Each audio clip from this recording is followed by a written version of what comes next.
o modelo... Eu vou ler aqui rapidinho enquanto tá carregando para gravar, né? Muito bom. Muito bom. Cadê? O modelo mais aceito no momento é o de Bohr. Não é que ele é o mais aceito no momento. Tem modelos mais complexos do de Bohr, do Rutherford Bohr, né? Só que, digamos que ele é o último de interesse de vocês, né? O que fecha a triade do ensino médio, né? Então, podemos dizer assim, tem outros modelos mais avançados, sim, mais complexos, né? Só que não é do interesse de vocês, geralmente tem que ver na graduação, não é muito interessante para vocês ficar vendo. Mas, hora ou outra, eu vou comentando com vocês um pouquinho. Mas essa parte é muito legal, muito divertido de estudar. Eu vou voltar a apresentar lá, já que já está gravando, e vamos continuar da indicação que eu chamo. Tá? E, continuando aqui, da gravação, né? Temos os prótons, os nêutrons, a eletrosfera, os elétrons, e esse modelo de Rutherford Bohr, ele traz camadas. Gente, eu estou explicando de novo só por causa da gravação. E nessas camadas, a gente pode denominar aqui, ó, camada K, essa é a camada L, essa é a camada M, e assim sucessivamente, né? Se ele tivesse um número atômico maior, ele ia ter mais camadas. E essas camadas, elas suportam um número máximo de elétrons. A camada K, ela suporta 2 elétrons, né? Que é essa primeira camada aqui, ó, que é a mais próxima do núcleo. Estão vendo, ó? 2 elétrons. Vou rabiscar aqui, que eu gosto de rabiscar. A camada L, ela suporta 8 elétrons. Eu não vou contar aqui, mas essa aqui é a segunda, provavelmente ela tem 8 elétrons. E a camada M suporta 18. Podem observar na figura que aqui só tem 2. Porque aqui é o máximo que ele suporta. Mas pode ter menos. Esse átomo aqui 1, 2, 3, 4, 5, 6, 7, 8, 9, 10, 11, 12. Ele tem um número atômico 12. Né? Eu olhei para o próton, olhei para a identidade do átomo. Eu acho que o Eric falou que a identidade de um elemento é o seu número de prótons, né? Seu número atômico. Ou seja, o carbono, como é que você pode dizer que um átomo é o carbono? Você olha para o carbono e fala, e olha a sua identidade, né? Você olha lá, ele tem quantos elétrons? Quantos prótons, no caso? Aí vai ter lá o número de prótons certo do carbono, que é 6, no caso. E por aí vai. Se você tiver um átomo com 6, ele é o carbono. Se você tiver outro átomo com outro número de prótons, que é a identidade do átomo, ele vai ser outro elemento. E assim sucessivamente. Porém, nessas camadas, né, como eu expliquei, elas têm um número máximo de elétrons. E aqui está o número para vocês definido, né? Esse número aqui, ele é o nosso número, digamos, experimental. E vocês vão entender isso mais à frente, né? Podemos dizer que esse número poderia ser bem maior. Mas, tudo certo, temos um modelo de Rutherford Bohr e entre essas camadas, né? A gente pode chamar a camada K de 1, 2, a L de 2, sucessivamente assim, né? Pode ir numerando as camadas. Pode ser também camada 7, camada Q, entendeu? A1 é a K, a 2 é a L, tanto faz. Podem usar os números ou as letras. Eu gosto muito de usar as letras. E vamos prosseguir. Tá, mas vocês já sabiam disso? Já sabiam desse modelo atômico com camadas? Mas uma coisa muito interessante, que provavelmente vocês não sabem, que normalmente isso não é abordado no ensino médio, se vocês souberem, é uma coisa bem excessiva assim, é o modelo de Sommerfeld, né? Lá em 1916, esse nosso querido simpático físico, Sommerfeld, ele fez uma, digamos, melhoria no modelo do Bohr, né? O Alexandre até falou, ele é o mais atual, o mais aceito, né? Mas, mesmo assim, o Sommerfeld ele fez melhoria nesse modelo. Ele analisou o modelo de Bohr e ele percebeu uma coisinha, que essas camadas que a gente estava chamando aqui agora, deixa eu botar aqui, essas camadinhas aqui, ó. Essas camadas, deixa eu apagar aqui, só para ficar mais bonitinho. Se vocês não estiver entendendo, pode ligar o microfone, está no chat e o Eric e o Mário me dão um aviso. Essas camadas aqui, ó, camada K, camada L, camada M, por aí vai, camada N, camada O, né, o átomo vai se expandindo. Essas camadas, elas não eram apenas camadas. Em cada camada tinha uma subdivisão, né? Tipo, tinha camada, e essa camada era formada por alguma coisa. Essa camada, sim. E aí, o Sommerfeld, ele denominou que essa camada, digamos, que a coisa que ela era formada, seria conhecido como subnível. Um subnível de energia. Esse foi o Sommerfeld trouxe de novo, né, no seu modelo atômico. Ele propôs um modelo atômico, vou mostrar para vocês. Esse é o modelo atômico do Sommerfeld. Ele é um pouco, ele é, não é um pouco, ele é bastante avançado. Normalmente vocês não veem no ensino médio. Então, não vou explicar ele detalhadamente. Mas o que a gente tem que entender é que quando ele propôs esse modelo dele, ele tocou num assunto, num ponto muito interessante, que era subníveis. As camadas que Bohr trouxe anteriormente eram formadas por algo. E esse algo eram subníveis. E o que, que ele propôs? Ele propôs aqui, ó, a primeira camada, a camada K, lembra o Kzinho, quer dizer, está mais perto do núcleo, ela não teria, ela teria nenhum subnível. A camada L, ela teria um subnível. A camada M teria dois subníveis e por aí vai. Né? No caso, ela teria uma, isso, tá certo. Ela teria uma, que teria dois, e quanto mais vai aumentando o número da camada, mais vai aumentando o subnível. Exemplo, a camada 7, ela teria 7 subníveis. Deu para entender? Então, provavelmente, aqui, ele está contando isso aqui como próprio subnível. Então, a camada 3 teria 3 subníveis. E foi isso que ele propôs no seu modelo, né, seu modelo atômico, vamos dizer assim, e lá em 1916. Ele percebeu que as camadas eram formadas por subníveis. Até aí eu acho que deu para entender tudo direitinho, né? A gente tinha as camadas de Bohr e a gente apenas meio que... Aqui tem uma camada, a gente viu que dentro da camada tem algumas coisinhas, essas coisinhas eram subníveis.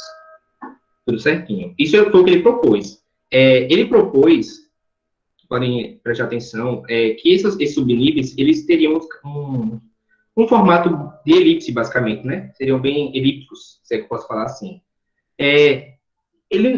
O subnível não é bem assim, na verdade, né? Mas o que ele propôs nesse tempo, foi o que ele propôs no tempo, né? E tanto que essas representações elípticas ficaram bastante conhecidas assim, ó. Um dos que a gente mais usa para representar, né? Normalmente a gente atribui ele a Rutherford ou Bohr, mas essa questão da elipticidade veio basicamente de Sommerfeld. Beleza. E aí, né, vamos conhecer o que são esses subníveis de energia. Vocês já devem ter ouvido falar deles na escola, né? Porém, provavelmente vocês não escutaram falar desse nosso simpático rapaz aqui, o Sommerfeld. Mas vocês já devem ter estudado na escola, no modelo de Bohr, né? No modelo de Bohr, Rutherford, e o professor meio que mistura, né? Vai engrenando, mas eu quis, tipo, meio que formular o raciocínio de vocês para vocês entenderem direitinho o que aconteceu. Então, tá, Sommerfeld propôs esse nível de energia, né? E com o tempo, ele montou algumas equações matemáticas para definir subníveis, né? Tipo, e o nome deles em inglês, dessas equações, é o que dá o SPDF, né? Eu não trouxe os nomes aqui porque não era muito interessante, mas é daí que vem o SPDF, que normalmente vocês conhecem. E o L? Aquele LKMNOPQ. Qual? As camadas? Sim. Não, calma. Ó, aqui a gente tem as camadinhas. Ah, o nome que você está falando? Isso eu não sei ao certo. Tipo, eu acho que só começaram assim de uma letra tal e foram, mas provavelmente deve ser de inglês também. Esse do SPDF é que é mais conhecido o nome deles, né? Se você procurar no Google, subnível P, alguma coisa, vai aparecer como ele fez a fórmula, etc. E provavelmente ele pegou o nome em inglês e colocou. Mas 1, 2, 3, 4, 5, 6, 7 camadas, suave também. O KLM, tipo, você não precisa decorar, só precisa saber que a primeira é o K e vai seguindo até a sétima, então, bem tranquilo. Eu acho que vocês conhecem bastante, né, o SPDF, né, e tem o G e o H aqui, que eu acho que vocês não conhecem, eu vou explicar já já, né? Mas aí, para quem não viu na escola, nem sabe o que é um subnível direito, né? Como eu expliquei, o subnível é o que forma as camadas, né? Tem lá a camada K, e a camada K vai ser formada por um subnível. Vai ter a camada L, e a camada L vai ser formada por subníveis, né? E por aí vai. Esses subníveis, eles foram chamados de... Cada um recebeu, né? Um nome específico, né? Só que a gente representa por S, pelo P, pelo D e o F. Mas eles tinham um nomezinho deles de inglês lá, que não é muito interessante. A gente pode representar assim, muito mais simples, dá para entender. E o que acontece? Assim como as camadas, vou voltar lá, que eu gosto de voltar no slide. Como as camadas, lembra que as camadas têm número máximo de elétrons? A camada K só pode ter 2. A camada L só pode ter 8. Lembrando que é o número máximo. Eles podem ter menos. Podem ter menos, mas é o número máximo. E alguém ia falar? Bom, os subníveis de energia, eles também têm número máximo de elétrons. O subnível S ele tem dois como seu número máximo de elétrons. O P6, o D10, o F14, né? Vocês conseguem notar que aqui tem um aumento sempre de 4, né? E por aí vai. Esses subníveis aqui, o G e o H, eu botei eles aqui, né? Tipo, eles não são muito falados. Tipo, normalmente você só vê no ensino médio esses 4 aqui. Porém, esses dois aqui, e por aí vai, né? Vai continuando e etc. Vamos dizer que eles são teóricos. Esses subníveis, eles são teóricos. Pois, se tivéssemos números, tipo, tem as fórmulas matemáticas, né, assim como o SPDF, né, o subnível propôs eles com fórmulas, porém, se tivéssemos elementos naturais mesmo, que tivessem número muito grande de prótons, né, uma densidade muito grande, provavelmente eles ocupariam esses subníveis. A gente não tem. Então, por isso que, né, vamos dizer que eles são os teóricos, que a gente não vai considerar, né, porém, se existisse um átomo grandão, né, grandão não, desculpa, com muito número de prótons, ele provavelmente ocuparia esses subníveis. E, consequentemente, as camadas lá do início, o número de elétrons máximo delas mudaria, né? Porque, pare e pense comigo. Eu falei para vocês, deixa eu voltar aqui, que a camada K é a primeira. Segundo Sommerfeld, ela vai ter um subnível. A L tem 2, né? A 3 tem 3 subníveis, e por aí vai. Quando chegasse na 7, a 7 teria 7 subníveis.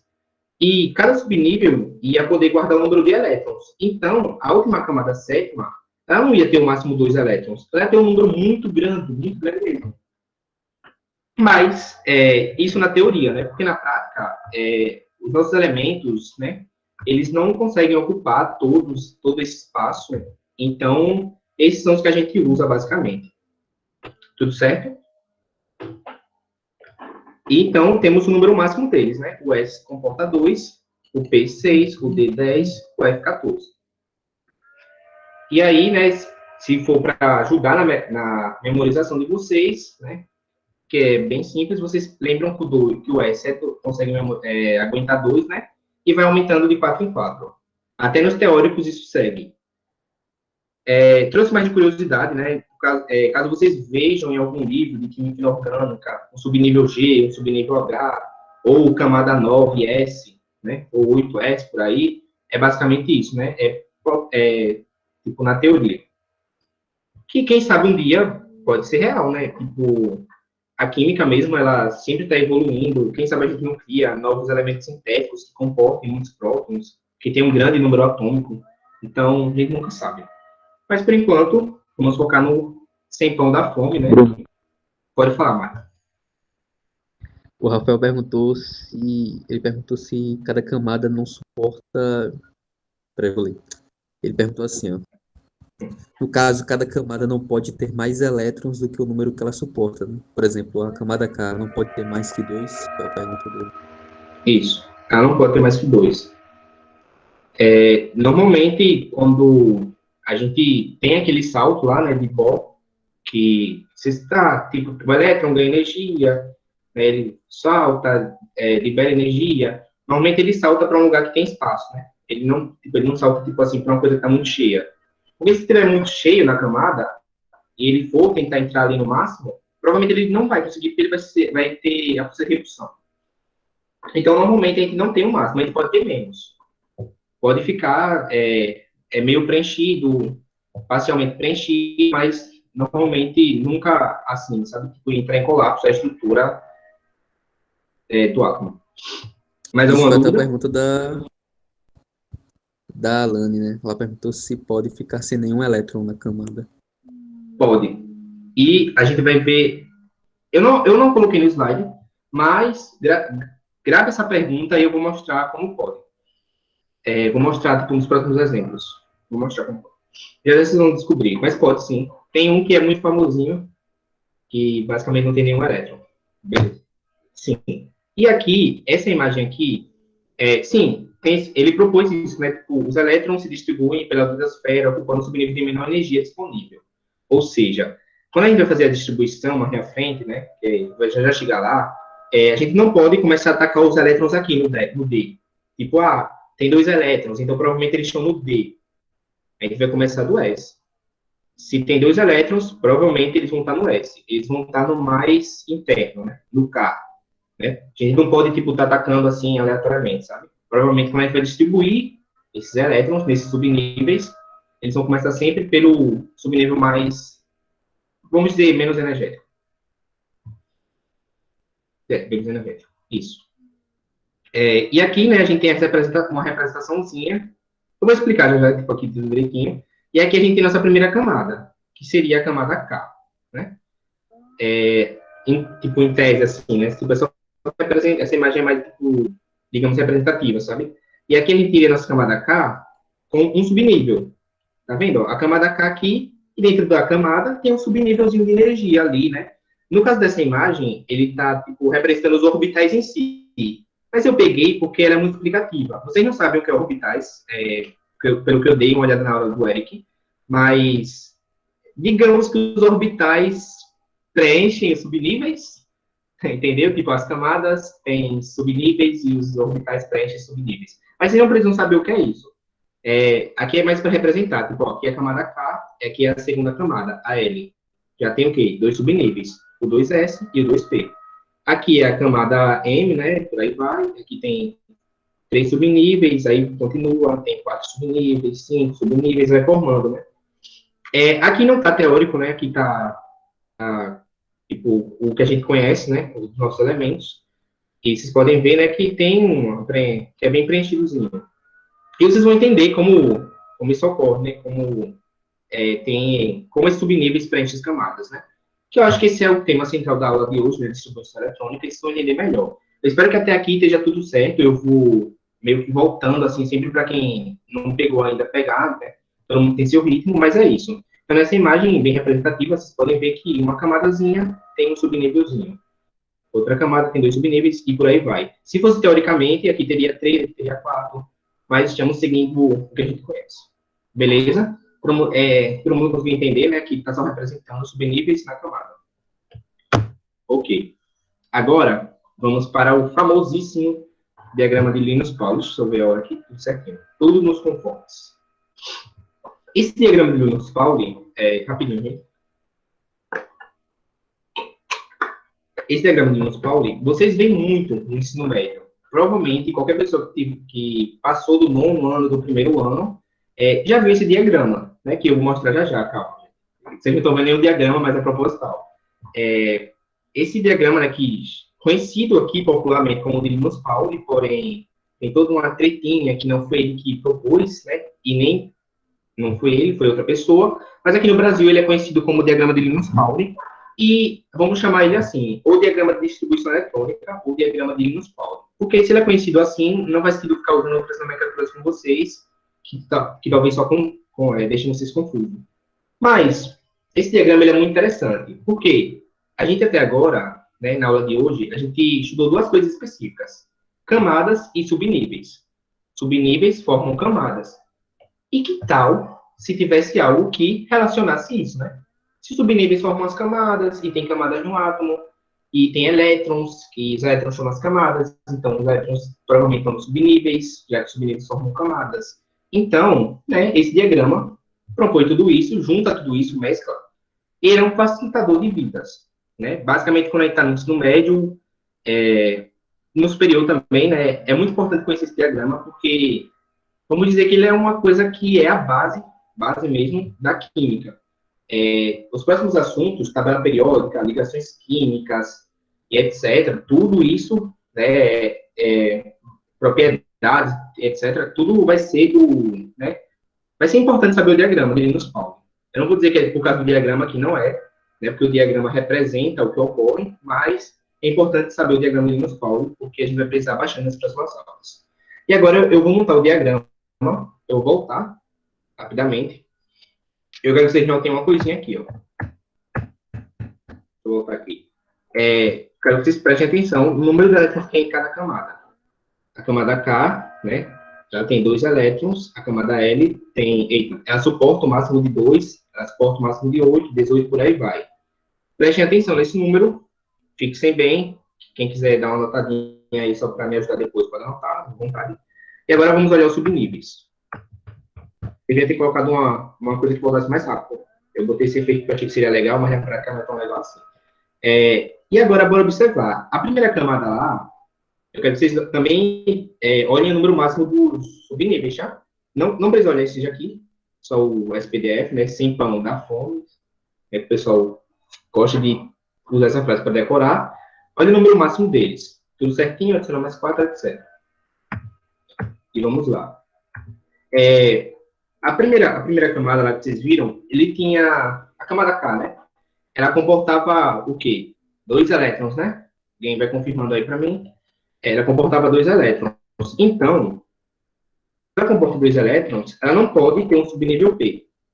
Não faz sentido ela ter um subnível P, né? Tipo, na camada, se o subnível P comporta no máximo 6 elétrons. Aí você pode se perguntar, tá, mas se fosse um P2, né? Um P com 2 elétrons, beleza. Mas os outros átomos que tem um número maior logo no início, né? Tipo um número de prótons igual a 3, que teria 3 elétrons, seria P3. Então, não poderia ficar na camada. Então, na primeira camada, a gente vai ter... esqueci que eu corri assim. Eu coloquei o sétimo já, né? Porque a gente está relacionando camada e subnível, né? As 7 camadas e os subníveis. Então, vocês já sabem que no diagrama de Linus-Pauling vai ser do 1 até o 7, porque a gente está estudando 7 camadas. Não tem como fugir disso. Você sabe o número de camadas, você vai começar a fazer o diagrama de Linus-Pauling. E você sabe os subníveis também, e sabe o número máximo que cada camada suporta. Então, aqui no na primeira camada, só pode ser S. Eita, sem querer eu coloquei aqui. Na primeira camada, só pode ser... Eu errei na animação. A primeira camada só pode ser S, porque a primeira camada comporta 2 elétrons. Certo? Então, só pode ser S. A segunda camada, me corrijam se eu estiver errado, se alguém anotou, ela comporta 8 elétrons. Né? A segunda camada comporta 8. Então, ela vai ter o S, que comporta 2 elétrons, e o P, ele comporta exatamente 6 elétrons. Então, 6 mais 2 é 8, o máximo que a camada comporta. Então, ele não pode ter um D aqui na segunda camada. Então, a segunda camada, ela é formada por subnível S e subnível P. Conseguiram sacar o que eu estou fazendo? Eu estou pegando o número máximo de elétrons e estou colocando subníveis de forma que não ultrapasse o número máximo. Isso levando em consideração que, pela teoria, vai aumentando o número de subníveis. A gente sabe que não vai aumentar tudo. E eu acho que vocês já viram esse diagrama, Linus Pauling, mas para você. Vamos continuar, né? Deixa eu abanar aqui. Pronto. A terceira camada, e quando eu estiver errado, ela tem número máximo de 18. Então, no diagrama de Linus Pauling, o que a gente vai fazer? O S comporta 2. O 3P comporta 8. Né? Ele comporta 6. Né? Então, aqui vai ser 8. Se o máximo é 18... Oi. A Ana Clara tá pedindo para repetir. Posso repetir, sim. Qual parte específica? Vou repetir do início. Sério que a gente não está entendendo? Eita, então eu vou explicar da forma mais fácil, então. Ó, pode falar. Eu só liguei o áudio porque realmente precisa perguntar. Você está dividindo os elétrons, por exemplo, você tem o número 18 e você está dividindo eles de acordo com as camadas, com cada suporte, Isso, no caso assim, ó. Isso eu estou tentando montar com vocês o diagrama de Linus Pauling. O diagrama, ele é muito fácil de montar. Eu poderia chegar aqui e dar ele pronto para vocês, mas eu quero que vocês entendam, vamos dizer, a teoria por trás, entendeu? Por isso que eu tentei fazer esse raciocínio. Mas vocês vão entender quando ele terminar. Mas eu vou tentar explicar da forma fácil. Eu falei para vocês que o diagrama de Linus Pauling, ele relaciona camada e subnível. O subnível, ele forma as camadas. Tá vendo que o L, ele suporta 8? Ele suporta 8 elétrons, certo? E o subnível S e o subnível P, subnível S tem 2 elétrons, né? Certinho? E o subnível P suporta até 6 elétrons. 6 mais 2 vai ser 8. Então, o que eu quero dizer é que na segunda camada, ele vai ter uma camada, um subnível S e um subnível P. Ficou mais fácil assim de entender? Eu estou usando o número máximo para colocar os subníveis lá, entendeu? Aqui, exemplo. Ou seja, Pode falar. pode falar. Ou, no caso, observem o casinho aqui, ó. O K, ele só pode compor 2 elétrons, né? O máximo dele. Essa primeira camadinha aqui, ó. Ó, vocês têm que entender que a camada está falando do átomo mesmo. Ele só pode ter 2 elétrons. Ou seja, qual é o subnível que tem 2 elétrons? Só o S. Eu não posso dizer que a camada K é formada pelo subnível P, porque ele tem mais elétrons, nem o D. Ó, observem os subníveis aqui, ó. Tá vendo? Deixa eu apagar, pode ser que isso aqui esteja confundindo vocês. Esse aqui é o máximo de elétrons que cada subnível comporta. O subnível S, ele tem 2. O subnível P tem 6, e o D tem 10, e o F 14. Os subníveis não formam as camadas, e as camadas não têm o número máximo de elétrons. Então, obrigatoriamente, eu não posso pegar um subnível de nível que comporta mais elétrons e tacar numa camada de elétrons menor, né? Tipo, eu não posso pegar o F, que tem 14 elétrons, e falar que ele faz a camada K. A camada K suporta quantos? 2 elétrons. Então, tá vendo que passe muito, entendeu? Aí é isso que eu estava querendo propor aqui, ó. Para querendo propor, a gente tentar montar dessa forma lógica. Como a primeira camada só tem 2 elétrons, aqui só pode ser S. Como a segunda tem 8 elétrons, aqui vai ser um S e vai ser um P. Entenderam? Aí, eu ia continuando. Eu vou mostrar o diagrama todo, porque fica mais fácil, talvez fique mais fácil para vocês entenderem, do que eu tentar mostrar o dispositivo.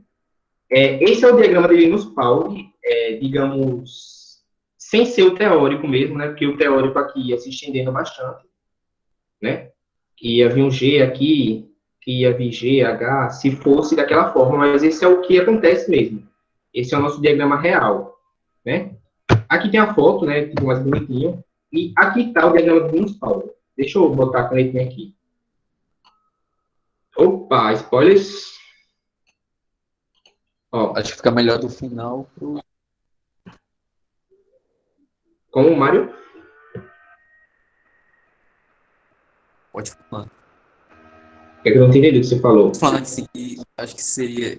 Dá para entender melhor partindo do diagrama já pronto. É que eu achei que seria interessante formar o diagrama com eles devagarzinho, né? Mas talvez isso confundiu mais ainda, porque eles não estão acostumados com esses termos de camada, subnível, acho que ficou confuso para eles. Então, aqui a gente tem o diagrama de Linus Pauling. Lembra que eu falei que tem subníveis e camadas? Olha nossas camadas aqui. A K, a L, a M, a N, a O, a P, aqui. Aqui, lembra que eu falei que a camada K, o máximo dela era 2 elétrons? Né? Eita, ficou muito feio, mas finge que aqui é um 2. Opa. Gente, Bruno, isso pode falar. Isso aqui é um desculpa 2. interromper, mas é que eu tô meio confusa. Pode perguntar. Porque na camada Q, Sim, aqui, no sim. slide passado tá dizendo 2, só que eu aprendi com 8 e eu fui pesquisar na internet e Isso. tinha os 2 tipos, eu fiquei meio confusa. É porque, tipo, provavelmente quando eu estava copiando, deixa eu voltar aqui. Não, você tá certa, tipo, mas quando eu estava copiando, provavelmente eu peguei alguma referência mais antiga. Mas aqui mesmo, aqui embaixo é 8 mesmo. O que acontece? Eu não sei quem perguntou, acho que foi a Ana, não foi?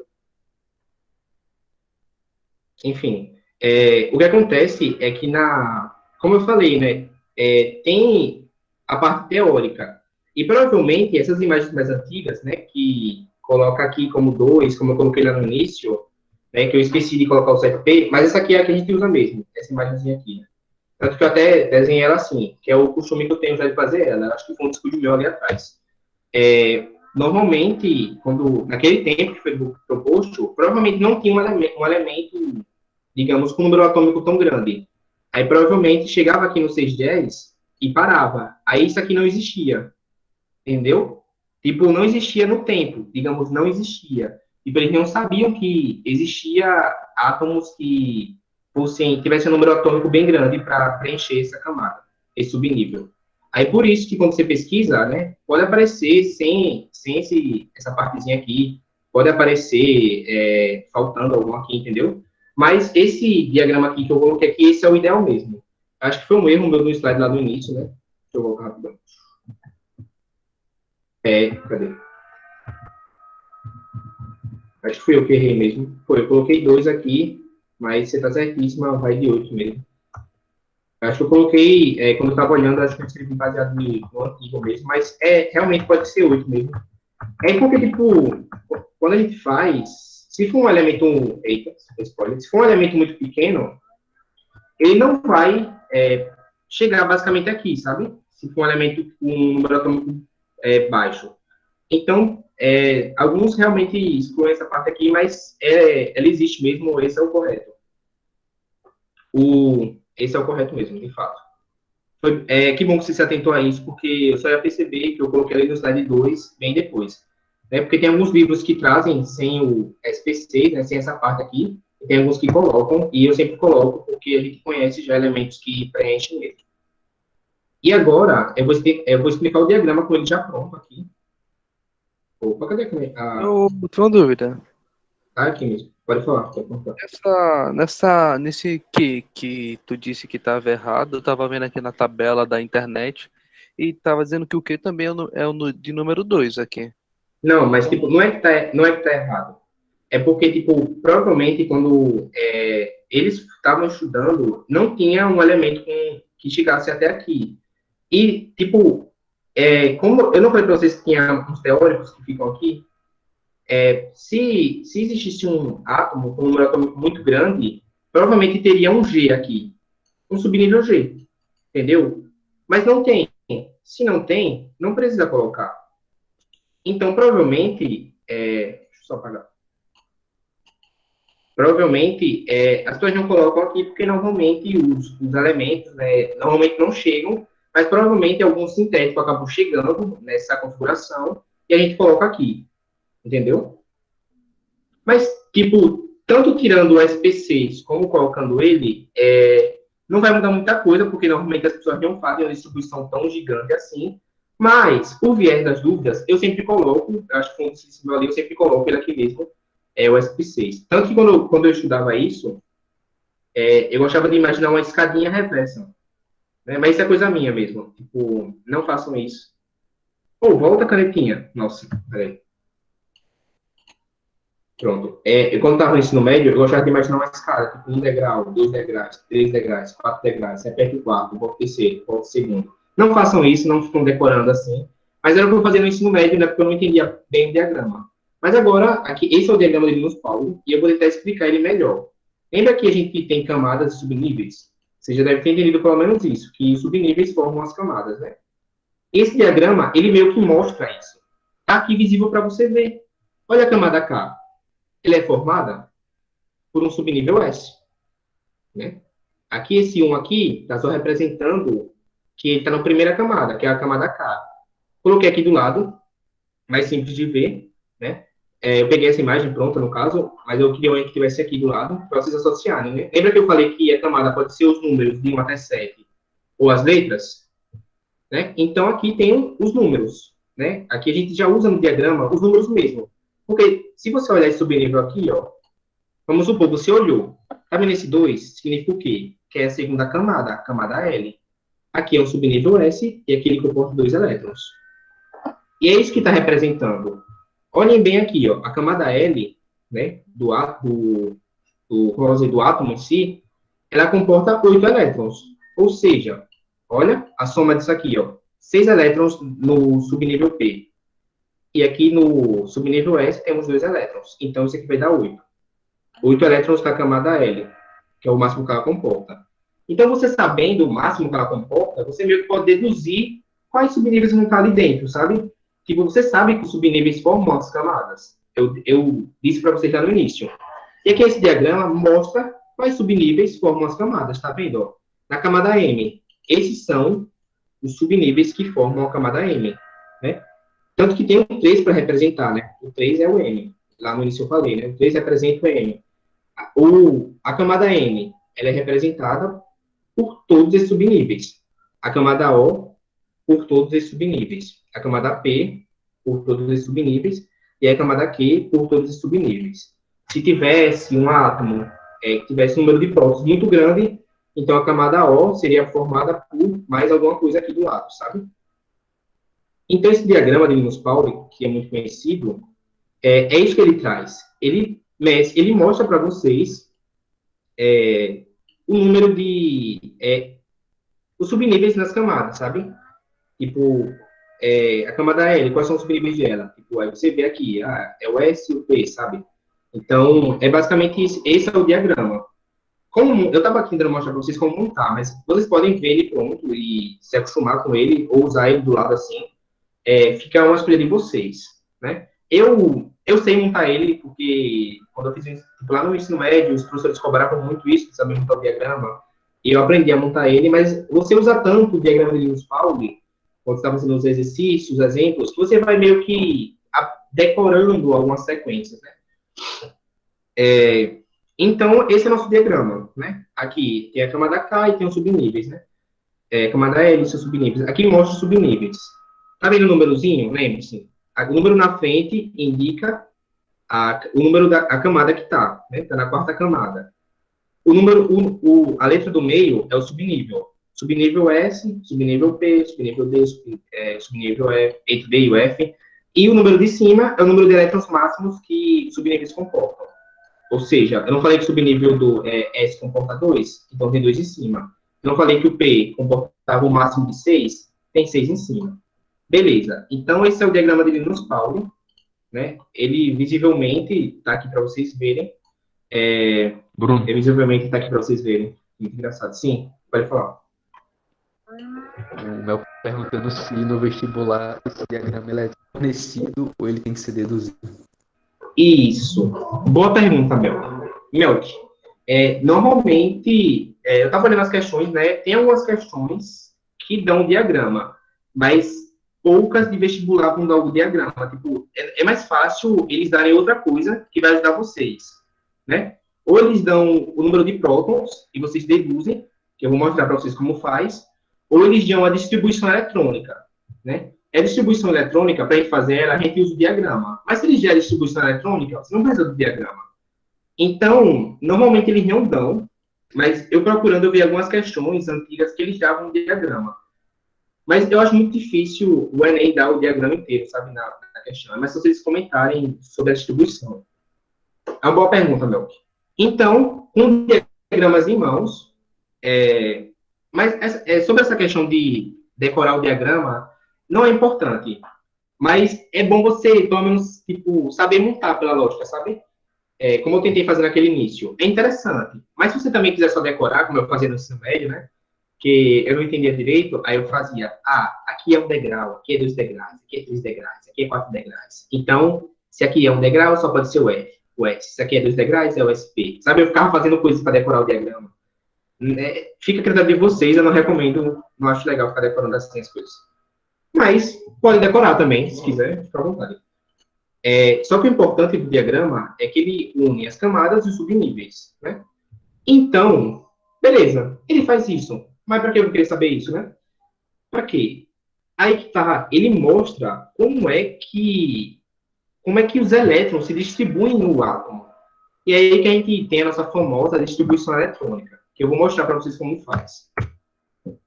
Temos aqui o nosso carbono. Esse número daqui, você sabe que número é esse? Vocês ainda vão ter aula de tabela periódica, né? É a próxima aula, se não me engano. Mas eu acho que o Eric falou do número que fica aqui, né? Tipo, ou que fica embaixo. Eu acho que ele representou embaixo. Mas é importante que vocês saibam que esse númerozinho aqui, o menor número, ele é o número de prótons. Entenderam? Tipo, esse daqui está representando o número de prótons. Vou botar o pezinho aqui. E esse aqui está representando a massa. Vocês vão ver isso direitinho em tabela periódica. Se esse daqui está representando o número de prótons, né, temos próton igual a 6. Quantos elétrons tinha o carbono? Ele é um átomo fundamental. Ele é um átomo neutro. Então, se ele tem 6 prótons, ele tem 6 elétrons. Todo mundo entendeu isso? Isso é da aula anterior. Todo mundo pegou? Espero que sim. Mário, alguém está com alguma dúvida sobre isso? Que essa parte é fundamental para a gente entender como avançar aqui. Vou supor que ninguém está com dúvida. Aqui no MG... É o número atômico, é? Isso é o número atômico. É porque eu sempre falo número de prótons, mas é o número atômico. O número atômico representa o número de prótons. É o número atômico. Isso, Rebeca, é o número atômico. É mania mesmo, eu sempre falo o número de prótons, podem chamar assim também, não está errado. Se o número atômico representa o número de prótons, então ali em cima é o número de prótons. Mas o número atômico fica mais certinho, né, nos conceitos de química. Esse número aqui é o número de prótons, né, que é o número atômico. No carbono, a gente tem 6 prótons. Ou seja, se no carbono a gente tem 6 prótons, ele está neutro, ele está no estado fundamental, o número de prótons vai ser igual ao número de elétrons. Então, no carbono, nesse carbono, a gente tem 6 elétrons. Todo mundo pegou isso? É importante. Tem que pegar essa sacada. Aqui, ó. Canetinha de novo. Aqui tem 12, o número atômico dele, né? Tem Z, vou botar o Z, que eu acho que o Eric botou Z para vocês. Z igual a 12. Se o número de... Isso quer dizer o quê? O que quer dizer esse número aqui? Quer dizer o número de prótons dele. Então, a gente tem prótons igual a 12. Tem alguma carga aqui? Não, está no estado fundamental. Então, os elétrons é o mesmo número. Eu espero que todo mundo tenha entendido essa parte. Então, se o átomo estiver no estado fundamental, né, se for neutro, o número de prótons vai ser igual ao número de elétrons. Ô, professor, Oi. Rapidinho, é porque eu fiquei meio confusa agora, por causa que no slide estava dizendo que o número de baixo era o número atômico e o número de cima era o número de massa. Tá Isso. errado ou tô certo? Não, os dois estão Tô me certos. confundindo com as letras. Não, os dois estão certíssimos. Baixo é o número atômico. E o número de Tipo, cima é o número de massa, que é igual a A. vou mostrar para vocês. Tanto faz. Vocês vão ver isso na aula da tabela periódica. Tanto faz se está em cima, se está embaixo. Tanto faz. Isso não é o que vai determinar. Vocês não precisam, tipo, decorar, sabe? Ah, tá embaixo é o número atômico, tá em cima é a massa. Não, a massa pode estar embaixo. Olha a massa aqui embaixo. Não tá aqui embaixo a massa? Como é que eu sei que esse é o número atômico e esse é o número de massa? Como é que vocês acham que eu sei isso? Quem é que tem um palpite aí? Porque a metade é o número de massa. O número atômico é a metade. O número atômico é a metade da massa. Por quê? Não, assim, porque no caso é 6. Por exemplo, carbono é 6. Aí esse é o número de prótons. Quando você soma aos nêutrons, que é aí dobra a quantidade, aí vai dar 12 de massa. Como é que você descobre os nêutrons aqui? Como é que você faria para descobrir? Tem a mesma quantidade de nêutrons que prótons. E a massa é parecida. Que a massa é parecida. Podia ser diferente? Podia. Porque a gente tem átomos que têm massas diferentes, mesmo com o número de prótons. Porém, a sacada... gostei do que você falou. É uma observação interessante, né? Mas o principal mesmo tipo, você tá bem mesmo na certinha mesmo. Se eu falo que a massa do átomo é tudo que tem no átomo, e o átomo é formado por prótons e nêutrons, né? Então, a massa sempre vai ser maior. Deu para sacar? O número da massa sempre vai ser maior. Porque os prótons, eles têm massa 1. E os nêutrons também. Então, sempre vai ser maior. Se isso daqui, o número de massa, é o número todo do átomo, e o átomo é composto por prótons e nêutrons, o número de prótons não pode ser maior do que o número total. Deu para entender? Tipo... Aí, para nêutrons, eu faço assim. Eu subtraio. De cima para baixo. Você pega esse aqui, o 12... Subtraio pelos prótons. Entendeu? Bora arredondar aqui. Número de massa, aliás, número de massa subtrai pelo número atômico. Entendeu? Então, você está falando que M é igual a Z, que é igual a N. Número de massa menos número de prótons é igual aos nêutrons. É isso? É isso, eu faço assim. Não sei se está certo. Né? Isso. Mas o que isso quer dizer? Quer dizer que a massa, ela é N mais Z. Por quê? Por que isso? Só por causa da fórmula? Não, gente, essa hora você tem que pensar. Esqueça um pouco a fórmula. Pensem. Você tem um átomo. Um átomo aqui, um átomo. Eu gosto de representar com coisa, mas não tem nada aqui. Vocês têm um átomo, né? O átomo, ele tem um núcleo. O núcleo tem prótons e nêutrons, né? E tem os elétrons ao redor. A massa do elétron, ela é muito pequena. A gente chama ela de desprezível. É uma massa desprezível. Então, a gente não está levando ela em consideração nesse cálculo. Porém, se a gente tem a massa do próton e dos nêutrons, então, o número de massa do átomo, ele tem que ser maior do que a do próton. Porque se eu tenho 6 prótons, né, eu tenho 2 prótons, e eu tenho 2 nêutrons, como é que o próton vai ter um número maior? Se a massa é a soma dos dois, entenderam? Tipo, a massa é o todo. Então, o número de massa na representação sempre vai ser o maior. Né? Por quê? Ó? O número de massa é igual ao número de nêutrons mais prótons. Simples. Então, o número de massa vai ser sempre o maior. Então, você não precisa decorar se está em cima ou está embaixo. Olhou aqui, ó, chega no magnésio. Tem 12, tem 24. 24 é maior que 12. Esse é o número de massa. Esse é o número atômico, que é o número de prótons. Todo mundo entendeu? Sim, eu entendi. Muito obrigada, senão eu ia ficar me confundindo até. Nada. Não fiquem decorando, tipo, posição. Tipo, na tabela tal. Vocês vão ter aula de tabela periódica ainda. Deixa eu só olhar tudo certo em hora. Vocês vão ter a aula de tabela periódica ainda. E lá vocês vão. O Marlos ia falar isso, mas eu vou adiantar só para não ficar com essa dúvida, né? Não precisa estar em cima, tipo, podia estar aqui embaixo, aqui podia estar em cima, tanto faz onde está. O importante é a massa sempre vai ser maior que o número de prótons, porque a massa é prótons mais nêutrons. Entenderam? É a junção dos dois, então não tem como o próton ter um número maior que a massa total. Então, o número de massa sempre vai ser maior. Espero que todo mundo tenha entendido. E aí, sabendo isso, né? Beleza, a gente aprendeu que o número de massa é maior. Então, aqui em cima, né? Só pode ser o número atômico, né? Só pode ser o nosso Zzinho, né? Que quer dizer que é o número de prótons. O Z é igual ao número de prótons, né? Então, aqui no carbono, a gente tem 6 prótons. Todo mundo fixou isso, 6 prótons. Ele está neutro, então 6 elétrons. E como é que a gente vai distribuir isso agora? Lembra que eu falei lá que o Sommerfeld, ele falou que a gente tem que começar a distribuir pelos os subníveis menores?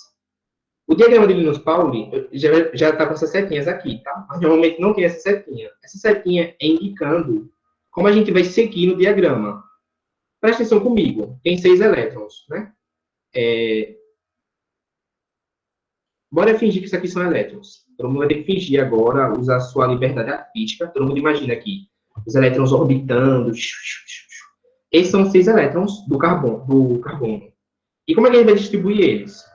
Eu vou olhar para o diagrama e começar aqui, ó. O primeiro subnível, ele é um S2, ou seja, ele comporta o máximo de 2 elétrons. Então, aqui, ó, esses dois estão aqui, no S2. Então, aqui, ó, 1S2. É assim que a gente faz a distribuição. Não precisa desenhar sempre, é só você contar. Eu desenhei para ficar mais claro, tentar ajudar, né? Não sei se ficou mais claro. O próximo subnível no diagrama, ó, vai seguir na seta. Essa é a primeira seta. Então, 1S2 vai ser o primeiro. Sempre vai começar 1S2. Preencheu 1S2, né? Tem os 2 elétrons preenchidos. Vai para outra seta. Vem para outra seta. Então, vou na outra seta. Opa, cheguei em alguma coisa. 2S2. Aqui tem quantos elétrons sobrando? Tem 4 elétrons sobrando, né? Então, se o máximo é 2, então vai ser 2S2. Por quê? Não pode ser 3, não pode ser 4. O S só comporta 2. E sobrou, né? Aqui está no 2S2. Esse desenho feio aqui. Sobrou 2 elétrons ainda. E para onde eles vão? Viu a setinha? Beleza. Acabou a seta. Volta para o início. Para outra seta agora. Chegou? Epa, para. 2P6. O máximo é 6. Temos 6? Temos 2 elétrons sobrando. Então, 2P2. Porque temos 2. Ou seja, não precisa fazer esse desenho. Vocês não precisam desenhar aqui, bonitinho não, né? Vocês não precisam desenhar sempre, mas vocês têm que saber o número de elétrons. Tem 6 elétrons? Então, bora brincar com o diagrama. Tem 6 elétrons, né? Vai começando aqui. Opa, topei 2 elétrons. Tenho 4 elétrons agora. Opa, topei 2 elétrons. Tenho 4 elétrons agora. Então, chega aqui, ó. Eita, aqui comporta 6. Eu só tenho 2. Então, vai 2 mesmo. Você substitui aqui por 2. Aí você escreve linearmente. Tipo, ele não foi o primeiro que apareceu? Então, 1S2. Esse não foi o segundo? 2S2. É para ser um 2, gente, isso aqui. Ele não foi o terceiro que apareceu? 2P6. Vocês têm que ir seguindo as linhazinhas, gente. Vai seguindo as linhas, vou apagar, e vai fazendo. Eu vou, agora, né, eu espero que todo mundo tenha entendido. Tipo, essas linhas, elas não vêm aqui. Então, você tem que cruzar elas na diagonal, tipo, na vertical, no caso. Não, peraí. Sem cruzar essas linhas aqui. Elas não vêm no diagrama normal. Quando a gente monta o diagrama, ó, tá vendo que não tem linha? Então, o que a gente tem que fazer? Tem que meio que passar aqui. Opa. Opa. Opa. Opa. Opa. Opa. Quando vocês montam, se vocês não tiver com o diagrama e precisar montar o diagrama, e quiser saber como distribuir, só tem que cruzar essas linhas. Né? Então, você vai observando. Essa é a primeira linha. Passou aqui. Preencheu todo? Vai para a segunda linha. Opa, passou aqui. Preencheu todo? Vai para a terceira linha.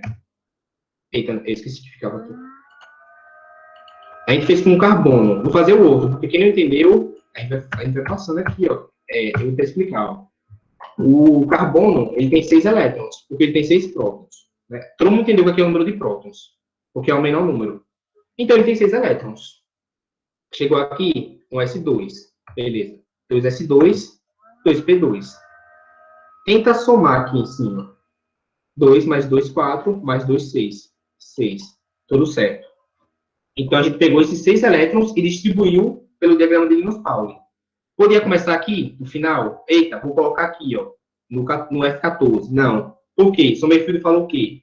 Tem que começar pelos subníveis menos energéticos. Ou seja, começa aqui e vai seguindo as flechinhas. Isso, flechinhas. É isso que eu queria lembrar. Então, temos o magnésio. O magnésio, ele tem número atômico 12. Todo mundo sacou isso daí, né? Então, ele está neutro. Vocês viram que é um íon na última aula, né? Se não viu, eu vou relembrar daqui a pouco já. Ou seja, se ele está neutro, ele tem 12 elétrons. Então, bora contar aqui. Sério, bora contar. Ó, bora passar. 2 elétrons. Opa, 4. 10. Eita, continua na linha. 12. Aí você escreve normalmente. Vai escrevendo pela sequência da linha mesmo. 1S2. Próxima linha, 2S2. Próxima linha, 2P6. Próxima linha, tipo, ó, a linha continua, 2S2. Pode contar, 2 mais 2, 10, mais 2, 12. E eu distribuí o magnésio pelo diagrama de Linus-Pauling. Essa é a distribuição que a gente chama de distribuição linear energética. Tem outros tipos de representação que a gente vai ver já. Ou seja, é muito simples. Você olha o diagrama e vai acompanhando as linhas. Todo mundo conseguiu entender? Alguém está com uma dúvida nesse ponto? Se tiver, fale à vontade. Eu tento repetir aqui, tento montar outra coisa. Mas é isso. Olha o diagrama. Quem sabe montar o diagrama não precisa ficar olhando. Você monta o diagrama, né? Mas pode ficar olhando no início, é normal. Olha o diagrama e tenta acompanhar as linhas. Vai acompanhando as linhas e vai distribuindo os elétrons. 12. 1, 2. Eita. 1, 2, 3, 4. 5, 6, 7, 8, 9, 10. 11, 12. Vai contando os elétrons, sabe? E vai distribuindo. Se acaba aqui tem 2 elétrons. Então, vai ser esse. Coloquei eles aqui em ordem. Tudo certinho? Deixa eu ver aqui. Pronto. Essa aqui, eu vou deixar o diagrama aqui do lado, sempre tem que ir montando. Para quando eu vou colocar algum exemplo, vocês possam tentar fazer. Essa aqui é a ordem energética, né? Ou seja, é o diagrama todo, digamos que distribuído todo, né? Ó, 1S2, 2S2, aí eu fui colocando aqui do lado. Ou seja, lembra que a gente montou aqui? Esse último aqui, ó. Ele é o subnível que tem mais energia. E esse último também. Marquem isso. O último sempre vai ser o de maior energia. O subnível mais energético. O último da distribuição. Claro que pode mudar. Tá vendo que por carbono o mais energético é o 2PC, 2P2? Para o magnésio é o 3S2. Então, não tentem decorar qual é o subnível mais energético. Vocês olham o diagrama E o último que acabar na distribuição eletrônica vai ser o mais energético. Carboninho 6. Passa a linha 2, passa a linha 4. Aqui chegou aqui, tem 6. Opa, é o máximo. Pode ser menos? Pode. Coloca 2 lá no P. Você substitui aqui por 2. Não pode ser mais, mas pode ser menos. Ou seja, e coloca tipo um do lado do outro. O que fica aqui no final é o mais energético, para construir a maior energia. E aqui, nesse outro slide, eu coloquei a ordem deles. Você pode ir fazendo, tá? Pode ir pegando a linha, passando.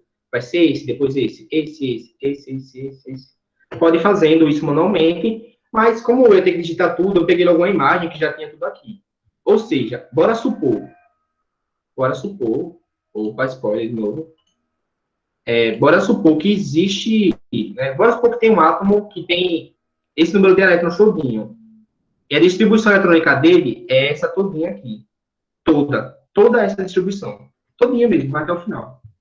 Qual é o subnível mais energético nessa situação? Quem arrisca aí? Levando em conta o que a gente falou anteriormente. Qual é o mais energético deles? 7p6. 7p6. 7p6 é o mais energético deles. Por quê? Ele foi o último a ser distribuído. Quando a gente está distribuindo os elétrons, a gente começa do menos energético, como o São Bertoldo falou. O nome dele é complicado. Ele falou, começa dos mais baixinhos. Os mais energéticos, os agitados, vai ser os últimos. Eles vão ser os últimos a ser preenchidos. Tem uma explicação por isso, né? Você não consegue se manter num canto que você não tem energia suficiente, né? Acho que nos modelos de Bohr explica bastante isso, etc. Mas é basicamente isso. Supondo que exista até aqui, então esse vai ser o mais energético. Agora, a gente vai apagar.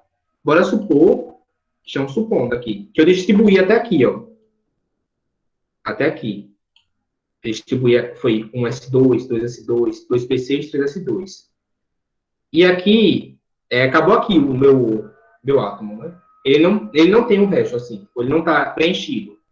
Ele tem os subníveis, mas eles não são preenchidos por elétrons. Então, a nossa distribuição eletrônica, elétron, acaba aqui. Então, desses aqui, qual é o que tem maior energia? Supondo que acabe aí. Não continue o resto. Podem falar aí. 3s2. 3s2, porque é o último. Agora, vamos fazer a distribuição do ferro.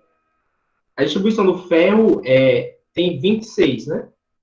Bora fazer devagarzinho? Ó, 2. Vai para a próxima linha, né? 4. Ó, só tem ele na linha, né? Na setinha. Bora para a próxima. 10. Já foi 10 elétrons. Tem outro na linha? Tem. Continua. Não precisa arriscar a linha, que eu estou fazendo isso para vocês acompanharem. Só você olhando visualmente você consegue captar, né? Aqui foi 10, né? 12. Chegou no fim da linha, volta para o início da linha. Aqui, 18, né? 6. E aqui, 20, né? A linha continua. Beleza. Chegou, volta para o fim da linha. Temos 20, 26. O nosso próximo amigo é o 3d10. Mesma coisa. 26. Eu vou colocar os 10? Não pode passar. Eu vou colocar, mas pode ficar menos. Então, substituo. São 26, então aqui vai ser 3d6. Vamos fazendo devagarzinho, entendeu? Aqui. Eita, eu errei alguma coisinha. Ah, não, tá certo. Certíssimo. Pronto. E tá vendo? Deixa eu escurecer mais. Tá vendo os que eu passei? Lembra que eu disse que era para distribuir tipo linearmente, né? Tipo assim. Isso aqui acabou no qual? 3 de 10. Se a gente fosse distribuir que nem linearmente, um botando um lado do outro, acabaria aqui, ó. Só que aqui seriam 6.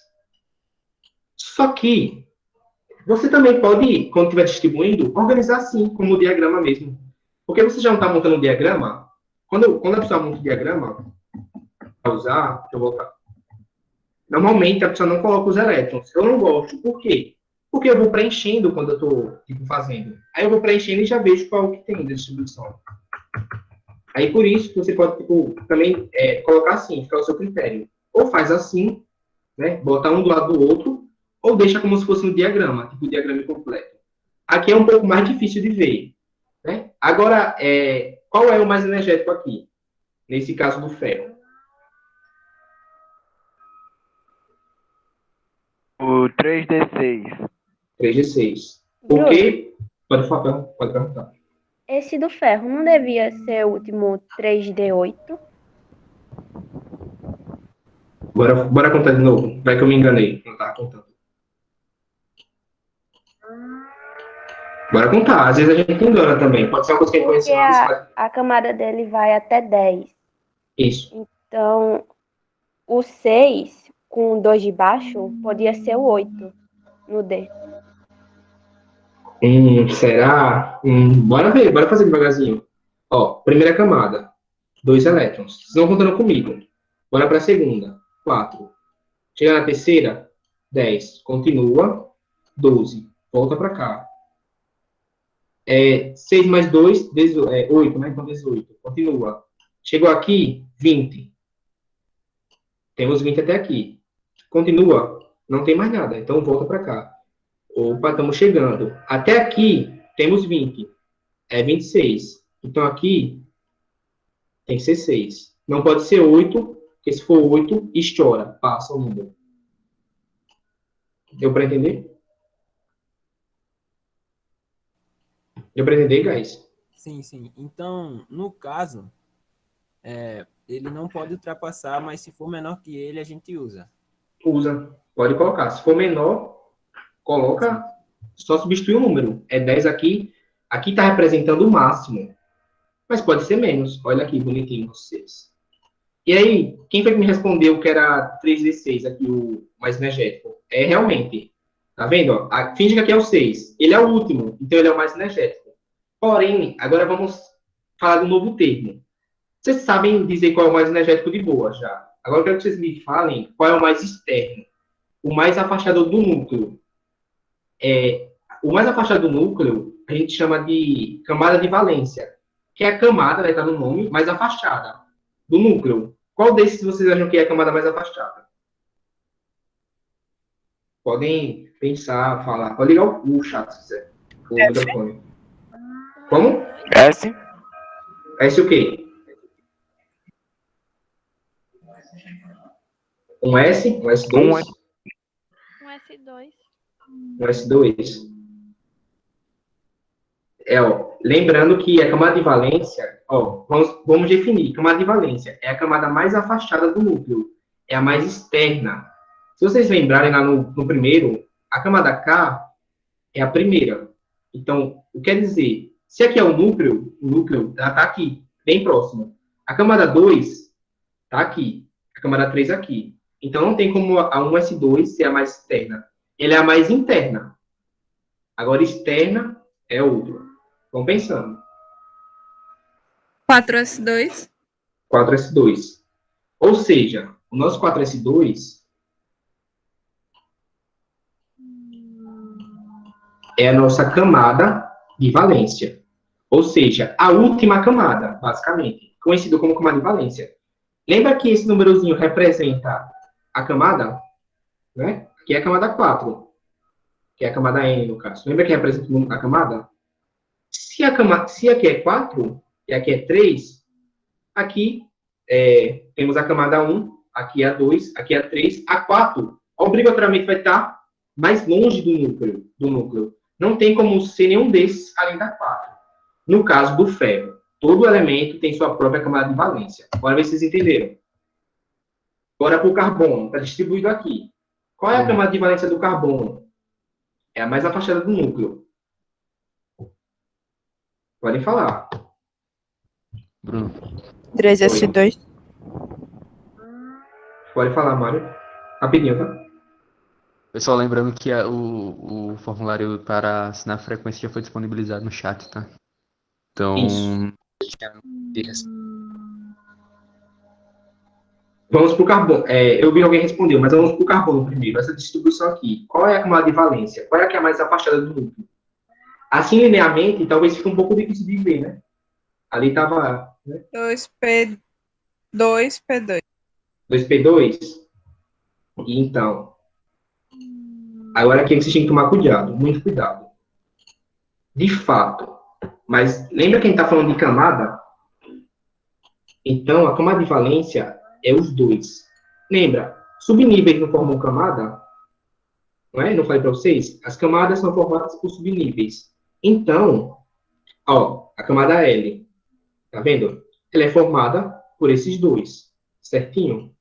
Então, a camada mais afastada é essa daqui, é o 2s2 e o 2p6. Eles são a mesma camada. Eles não estão em camadas diferentes. Esse número aqui simboliza a camada que eles estão. Ou seja, no carbono, a camada de valência vai ser esses dois subníveis. Ou seja, quantos elétrons tem na camada de valência? Estou perguntando assim, quantos elétrons tem só na camada de valência, na última camada? Nesse caso do carbono. Só considera a última camada. 4. 4 elétrons. Então, na camada de valência, tem 4 elétrons. Entenderam? Não é, a camada de valência, ela não é só um subnível, como está dizendo o nome, camada. Então, pode ter mais de um subnível formando ela. O importante é vocês entenderem. A camada de valência, ó, o núcleo, ela é que está mais externa. Aqui está muito próximo, ó. Mais externa, mais externa, mais externa. Não sei até onde a câmera pega. Mas ela é a mais afastada. Então, o que tiver um número aquizinho, né? O que tiver um número maior, vai ser o que está mais afastado. Fato. Aqui no magnésio é a mesma coisa, né? Eita, calma. É a mesma. Opa, aqui já mudou. Aqui já mudou. Aqui você já deve ter percebido que a camada de valência dele é o 3s2. Por quê, né? A camada M, ela é mais afastada do que a L. Né? Ó, aqui, ó. Ela é mais afastadazinha do núcleo. Né? Porque tem, ó, o núcleo. Eu vou desenhar aqui. Aqui é a K. Aqui é a L. Aqui é a M. Lembra que a gente pode representar por 1, 2, 3 e por aí vai? Essa aqui vai ser qual? A N. Mas também não é o 4? Aqui não vai ser 5? Então, o número da frente está dizendo se ele está mais afastado ou mais próximo do núcleo. Então, o maior número é o mais afastado do núcleo. Ou seja, agora eu quero que vocês prestem bastante atenção agora, que isso é importante. Qual é o mais energético aqui? No magnésio. O mais energético é o 3s. Ele é o mais energético? Ele é o último da distribuição? Então, ele é o mais energético. Mas ele também, esse subnível, ele também forma a camada de valência. Ou seja, uma coisa não exclui a outra. Certo? Pode ser o subnível mais energético, pode estar na camada de valência. Vamos olhar o ferro de novo. Essa é a camada de valência do ferro. É a mais externa, tem o maior número. Então, é que está mais afastado do núcleo, mais afastado. Porém, qual é que a mais energética, né? Está com maior energia. Na ordem de distribuição eletrônica, se não acaba aqui, qual é o último? 3D. No caso aqui seria 6, porque tem 6. Ou seja, esse daqui, ele é o subnível mais energético. Isso é um raio. Ele é o subnível mais energético. Ou seja, podem ser diferentes. Podem. Como é subnível, é muito fácil de entender que vai ser só um deles, sabe? É subnível. Então, o último que tiver aqui é o mais energético. Agora, Uma dúvida. Então, pode perguntar. Esse aí não poderia ser 3D8, não? Por quê? Esse aí poderia ser 3S2, 3P6 e 3D6 para poder não utilizar o 4.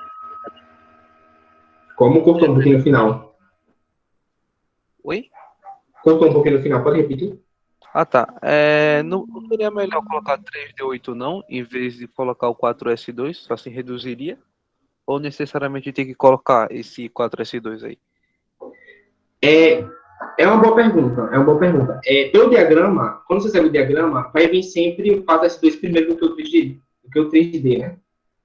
E aí, é uma questão muito difícil de explicar porque esse 4S2 vem primeiro.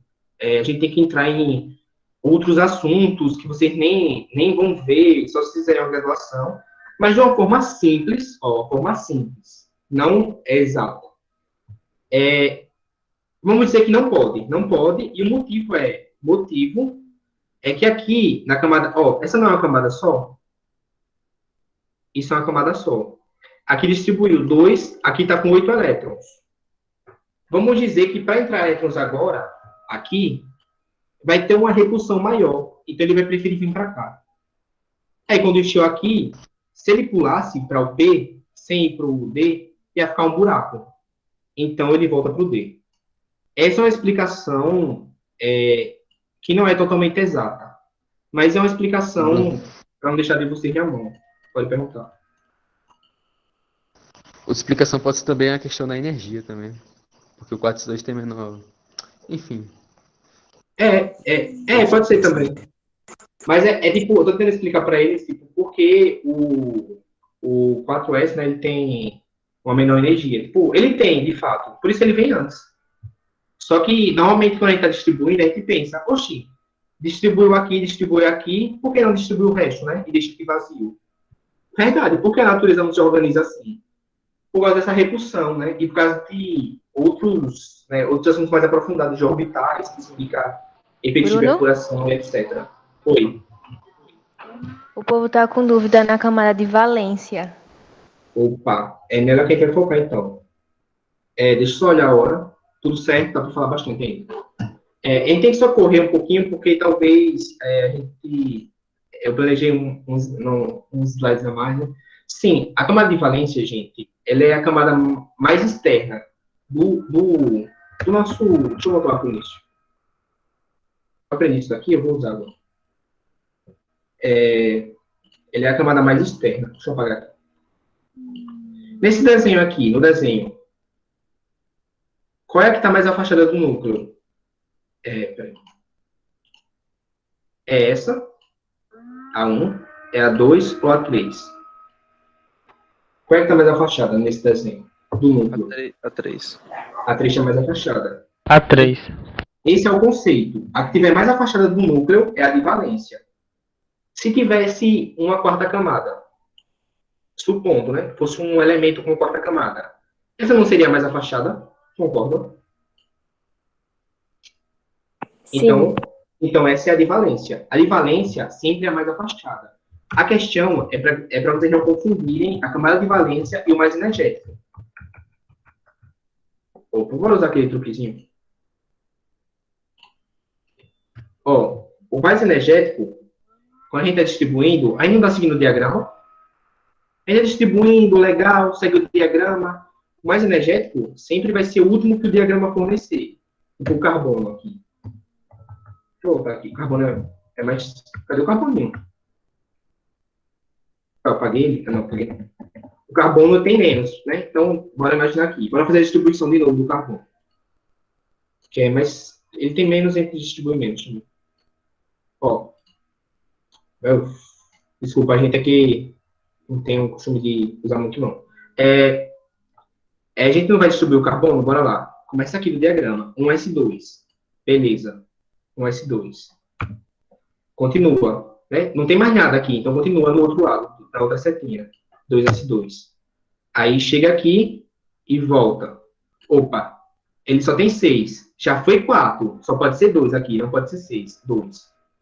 2p6. 2p2. Distribuímos.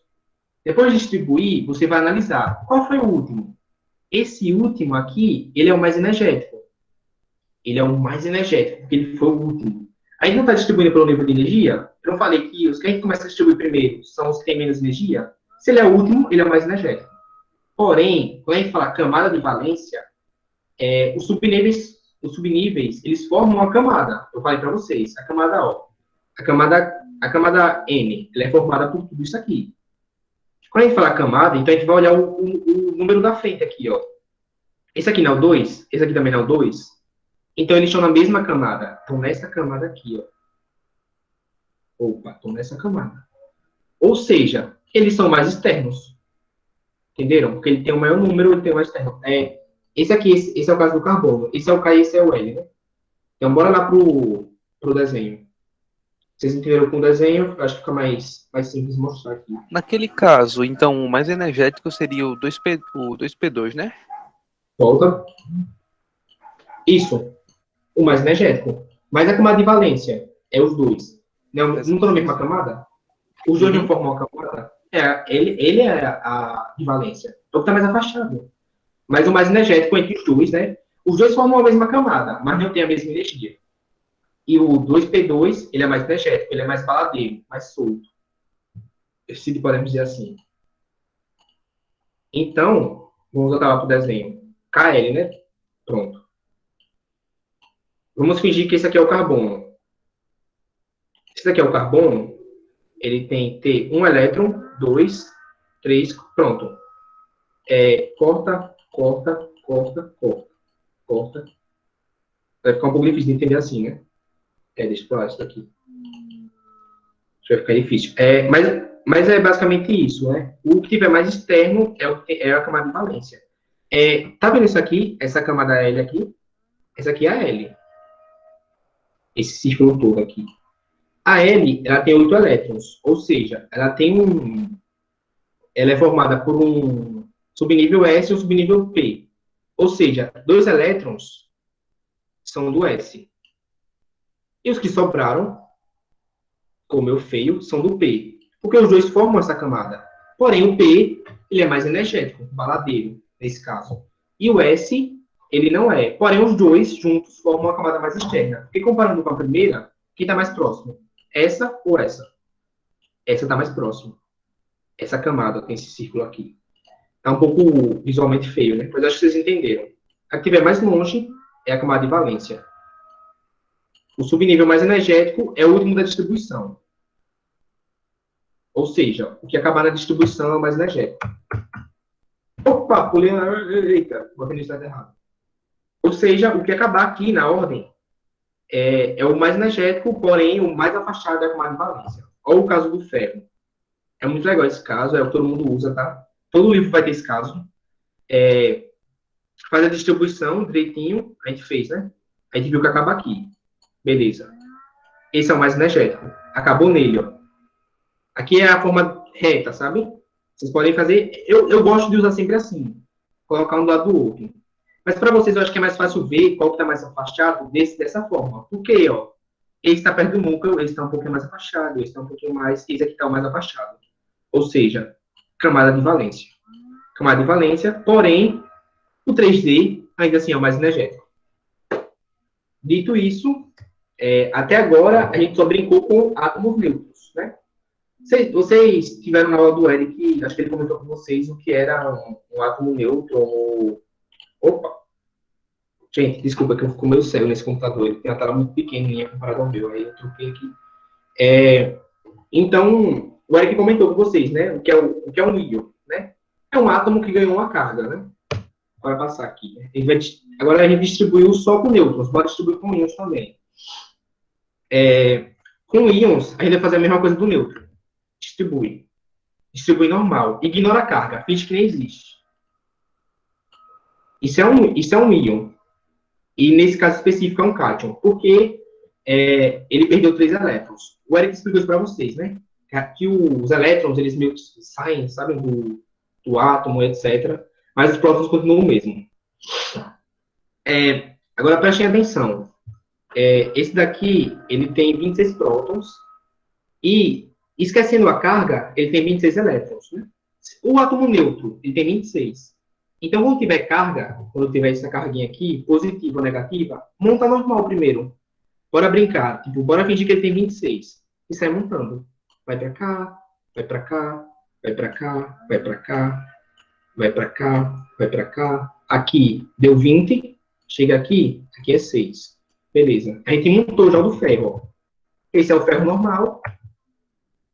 E esse é o ferro com carga. Porém, para a gente descobrir o ferro com carga, a gente tem que montar o normal primeiro. Finge que não existe a carga. Ó. Todo mundo, não existe. Tapa aqui o 3. E monta o normal. Montou o normal? Beleza. O que ainda fazer agora? Ele ganhou 3 elétrons ou ele perdeu 3 elétrons? O que significa esse mais um aqui? Vocês lembram ainda? Ele perdeu 3 elétrons. Isso. Ele perdeu porque 3 tem mais 3. Aí Isso. perde. Se fosse menos 3, ele ganhava mais 3. Que no caso seria o ânion. Pode perguntar. Sempre nas explicações que eu vejo na química, eles nunca falam que eles ganharam. Oi? Nas explicações que eu vejo, eles falam que nunca ganhou o próton, sempre perdeu. Tem algum problema em falar que ele ganhou ou não? Ou só tem que falar que ele perdeu o elétron? Não, tipo, ó, ó, a gente não... Nesse início da química, os prótons, eles ficam lá no canto deles. A gente só usa eles para descobrir o número de elétrons no átomo neutro, mas os prótons a gente não mexe nos prótons. A gente só mexe nos prótons depois, lá na radioatividade, né, que tem as emissões, etc. Mas até lá, não bora mais nessas coisas. Bora, deixa os prótons no lugar deles e só mexe com os elétrons. Mas depois a gente vai mexer com os prótons também, lá mais avançadamente. Mas, por enquanto, deixa os prótons no lugar deles certinho. Os prótons não saem, ninguém mexe no próton, ele é aquele cara antissocial da festa, ninguém mexe com ele. E foca nos elétrons, porque eles vão, voltam, etc. Então, montando normalmente, né, finge que não existe o mais 3. Quem respondeu que ganhava ou perdia aí? Esqueci quem responderam. Alguém falou ganha, alguém falou perde. Eu, a Micaele. Oi, Também Mica. responderam no chat. Ele ganha ou perde? Licença aqui, Bruno. Ele Pode perde. perguntar. Assim, eu concordo com a Micaele que ele perde. Aí, no caso, ele ficaria... 3, ele ficaria 3D1, não era? O último. Não, onde aqui? Porque ele é o último, né? Você está falando porque ele é o último da distribuição. Sim. Aí eu tô com uma dúvida aqui. No caso, como ele continua sendo o número mais energético ou não? Ele vai continuar, mas ele não vai continuar por causa disso. A gente não vai tirar o elétron daqui. Ele vai tirar daqui. Agora, esse é um conceito importante que vocês têm que entender. Tudo que ocorre com o elétron é na camada de valência. Se a gente tira o elétron, é na valência. Se a gente coloca o elétron à força, é na valência. É na mais externa. Concorda comigo que essa é a mais externa? Eu expliquei, tentei mostrar para vocês como funcionava, né? Então, essa é a mais externa. Sim. Ou seja, quando a gente vai dar elétrons ou tirar elétrons, a gente não vai mexer no mais energético. Esquece o mais energético. Foca na camada de valência. Tá vendo que a camada de valência tem... Desculpa, gente, o negócio foi eu. Tem 2 elétrons?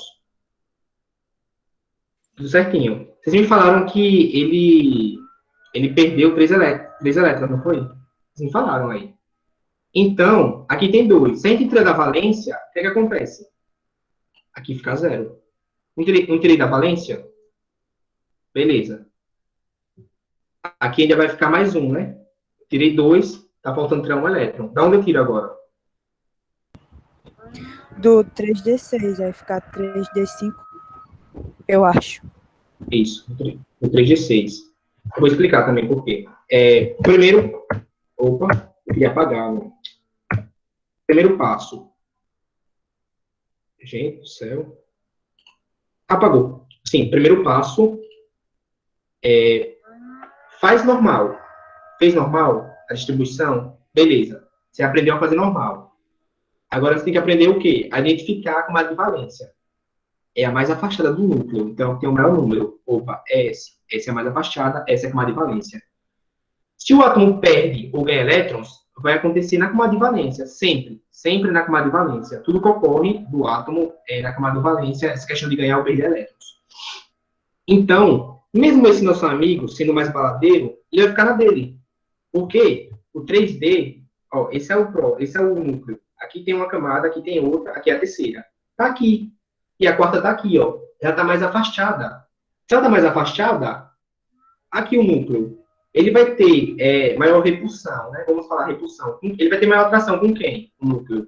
Com a 4 ou com a 3? Qual ele vai ter maior atração? Pensem nisso aí. O que vocês acham? Ou vocês não entenderam o que eu falei? Eu não entendi, não. Tá, eu vou explicar de novo. Vamos voltar aqui no... porque eu faço com a mão, vocês só entendem com o desenho, fica mais fácil. Tá vendo essa camada aqui, a primeira? Ela tem 2 eletrõezinhos bonitinhos, né? A outra camada tem 8. E a terceira camada tem 2 elétrons. Qual é que tá... bora comparar essa segunda camada com a terceira. Essa é a camada 2, né? Toda essa aqui é a camada 2, na volta. E a terceira é essa última. Beleza? Vou mudar de cor. A azul aqui, ó. Opa, errei. É difícil usar o mouse para fazer isso. Essa é a segunda camada. E a vermelha é a terceira. Concordam comigo que os prótons têm carga positiva? Pode concordar. E os elétrons têm carga negativa. Sim. Então, entre esses elétrons daqui, dessa camada, e esses daqui, qual vai se atrair mais? Imagina que é um ímã. Os opostos se atraem. Qual deles vai se atrair mais? O que está mais próximo ou o que está mais distante? O que está mais próximo. Isso. Ou seja, se eu tenho vamos usar um ímã de exemplo. Vou pegar meu Among Us aqui. Vou pegar meu Among Us. Finja que aqui é o próton e aqui é o nêutron, o elétron. Esse daqui está aqui, ó. Ele está mais próximo, ele está atraído, ó. Tem uma força aqui. Eu vou tentar arrancar ele, vai puxar. Esse daqui, que está longe, nem tem força, tá aqui de boa, eu puxo ele vai. Então, o mais externo, a camada de valência, os átomos da camada de valência, eles saem com maior facilidade. Então, tudo que acontece ocorre na camada de valência. Deu para entender? Se ganha ou perde elétrons na camada de valência. Sabendo isso, a gente vai sair daqui, é o mais energético. Não vai. Porque aqui é a camada de valência. Então, se vai sair 3, e aqui tem 2, eu puxo os 2 elétrons daí. Puxei. Ficou 0. Infelizmente, o 4S virou 4S0. E sim, pode ficar sem elétrons na camada, no subnível e na camada. E agora? Da onde eu tiro o último que falta? Daqui, daqui ou daqui? Sempre da direita para a esquerda. Porque se está numa camada, e vamos dizer que esse tem mais energia, comparado aos outros 3, ele vai estar mais afastado teoricamente. É bom falar teoricamente por causa do modelo de Stoffer. Então, mas vamos dizer que ele está mais afastado porque ele tem maior energia. Então, é mais fácil tirar dele. Ou seja, aqui vai ficar um 5. Então não seguem a mesma ordem que é usada para montar, não é? Não segue a mesma que é para montar. O último que acabou foi esse, não foi? Mas, quem é na valência? Quem é o mais externo? Quem é o mais afastado? O 4S2. Se ele é o mais afastado, lembra que eu falei? O que está perto do núcleo, ele está atraído. É difícil puxar ele, porque ele vai puxar de volta. O que está aqui boiando, você puxa, ele vai. E aqui é a mesma coisa. Esses 2 elétrons aqui do canto, se você puxar eles... gente, não é para imaginar que você está puxando o elétron. É uma forma de falar. Ele tem maior facilidade para pular, para sair assim, né? Não vem uma pessoa e puxa o elétron assim. Mas é uma forma de vocês entenderem. Então, quem vai sair primeiro é os caras da camada de valência. Então, vocês têm que entender a camada de valência. É importantíssimo entender a camada de valência. É a camada mais afastada. Ou seja, deixa eu apagar aqui.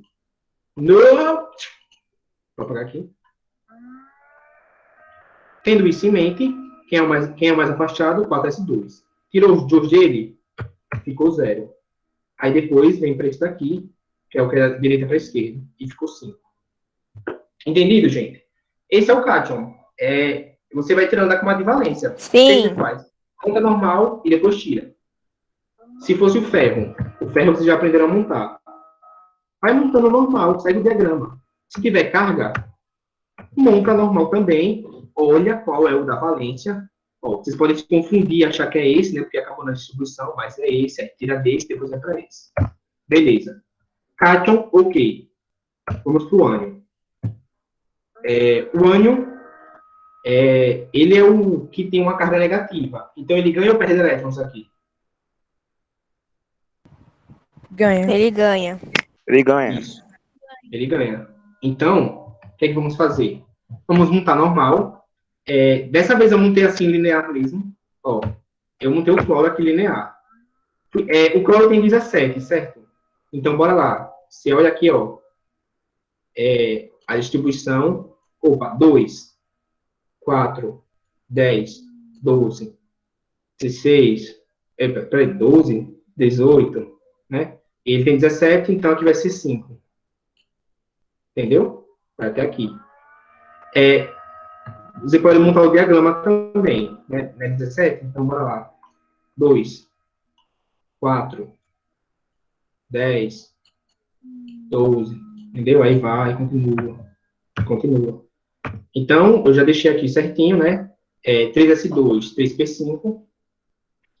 Qual é a valência aqui? Rápido, gente. Qual é a camada de valência? Nesse caso do cloro. Montou normal, identifica a valência. Tem que olhar e já saber assim, qual é a valência, gente, qual é a mais afastada. Tem um, a gente tem 2, a gente tem o 3. Esse aqui, ó, vai ser a camada de valência do cloro.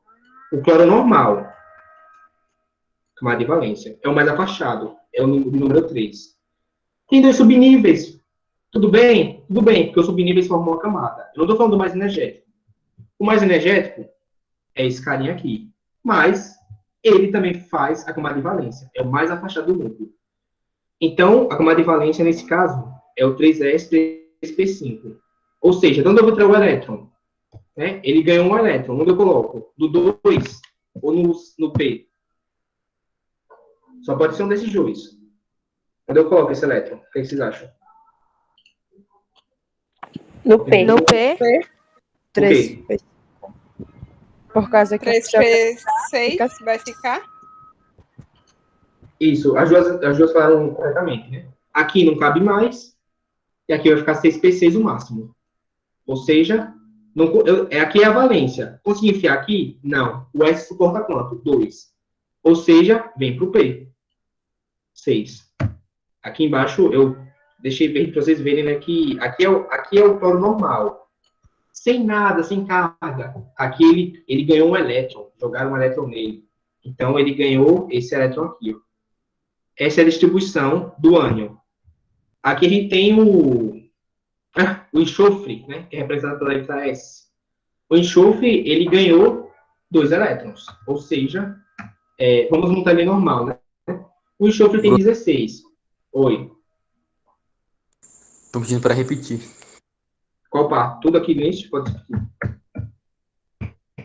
Essa parte do ânion ou a parte do cátion? Vou supor que é a do ânion. Certo? Se for a do cátion, fala aí. Gente... Ele falou que era só do ânion. A só do ânion? Beleza. Entendeu a do cátion? Certo. O ânion é basicamente a mesma coisa. Só que a gente vai ganhar elétrons. Não tem o -1 aqui, né? Ele não, então ele ganhou um elétron. Monta o cloro normal. Essa é a distribuição do cloro normal. Professor, você colocou a distribuição aí do nada? Você inventou? Não. Eu olhei o diagrama e fiz lentamente. Vim aqui, ó. 2, 4, 10, 12. Aí, aqui seria 18, mas aí é 17, então não pode. Então ficaria 5, entendeu? Eu tirei essa distribuição do diagrama. Eu não inventei essa ordem. Essa ordem não é aleatória. Ela é seguindo o diagrama. Seguiu o diagrama, chegou nessa ordem, beleza. Esse é o cloro normal. Porém, nosso cloro, ele está com um elétron a mais. Opa, um elétron a mais. Onde é que vai ocorrer? Onde é que eu coloco? Eu vou colocar, ou tirar, né, se fosse o caso, sempre na camada mais externa. Ou seja, essa camada aqui, ela está perto do núcleo. Essa daqui, razoavelmente perto do núcleo. Essa daqui está bem afastada comparada à primeira e à segunda. Pode ser que elas estão perto, né? A segunda está perto. Porém, a terceira, ela está mais afastada que a segunda. Ou seja, para ganhar ou para sair, vai ser daqui. O 3S, o subnível S, ele só comporta o máximo de 2. Lembra lá no início que eu falei? O S é 2, o P é 6, o D é 10, o F é 14, beleza. Aqui é 2. Eu posso colocar 3? Não. Então, o que eu faço? Se aqui tem 5, e o máximo dele é 6, coloca nele, coloca 6 nele. Aqui fica 2 mesmo. Não tem problema nenhum. Você identifica a valência e distribui. Distribuindo, ó, aqui é a distribuição correta. Gente, quando for distribuir, eu estou fazendo assim normal, eu faço a normal primeiro e mudo. Mas se eu pedir a do cloro, né, do cloreto, no caso, com a carga negativa aqui, vocês não vão apresentar isso aqui em cima. Vocês vão apresentar logo essa, a de baixo. Porém, para vocês chegarem nessa, façam essa de cima para não se confundir. Aqui é sem carga e aqui é com carga. Adicionei aonde? Adicionei na valência, porque é o mais afastado do núcleo. Mais afastado. O enxofre é a mesma coisa. Distribui tudo certinho. Alguém tem uma dúvida? Eu tenho uma. Pode falar. Hoje é... Vai. Naquele caso em que não pôde colocar o 3P8, se eu não me engano. Naquele Sim. caso que não pôde colocar esse e colocou 3P6. Aí deveria colocar 3P7, né? Porque ele tem um elétron e não poderia acrescentar lá no 4S2. Então deveria acrescentar no 3, né? Cadê? Agora eu vou falar para ver. Foi aonde? Foi aqui? Peraí, isso. Aí deveria ficar 3D7, né? Se ele ganhar sua... Se ele ganhar sua elétron... Exato. Aí deveria colocar no D, né? Aí ficaria 3D7. Porque não poderia acrescentar no 4S2. Ficaria assim, então? É porque, tipo, aqui é mais complicado. É porque, tipo, não, você não tá conseguindo ver, mas aqui existe a camada. Tipo, aqui tá o subnível também. Ele só tá zerado. Ah, então vai ter que acrescentar aí, então, né? Nesse 4. Isso, vai ter que acrescentar na valência. Caso não tenha como, aí vem pra cá mesmo. Sacou? Eu tava entendendo até o momento que tu disse que eu saquei. Mas, tipo, normalmente... Tipo, aqui, ó. Nesse caso aqui, que você falou, né? Bora supor que ele ganhe mais um elétron, falando do verso elétron. Podia jogar ele aqui, porém a valência do... Se eu não estiver enganado, tá? Se estiver enganado, depois eu retrato, mas eu lembro disso aqui da faculdade. O orbital P aqui, o subnível, ele existe, porém ele está zerado. Ou seja, ele vem para cá. Então ele tá aí. Ele está aqui, você não está distribuindo nele, você não está vendo ele, ó. Lembra que aqui ele ficou zerado S? De boa, ele ainda está aqui. Aí a gente mandou para cá, mas no caso como ele existe e a gente não está tirando, está botando, provavelmente ele viria para cá primeiro. Tá bom, entendi. E naquela outra situação que tu disse que se não for possível, então tem uma explicação para isso ou não? É por causa que a gente está mexendo só com a valência. Quando a valência acaba, aí meio que a gente vai para os outros, sabe? Porque, tipo, para o cátion, você faz ele normal. Tipo, você pode tirar e fazer ele normal, aí sempre dá certo. Entende? Ou ficou confuso? Não, eu entendi sim. Deu para entender um pouco.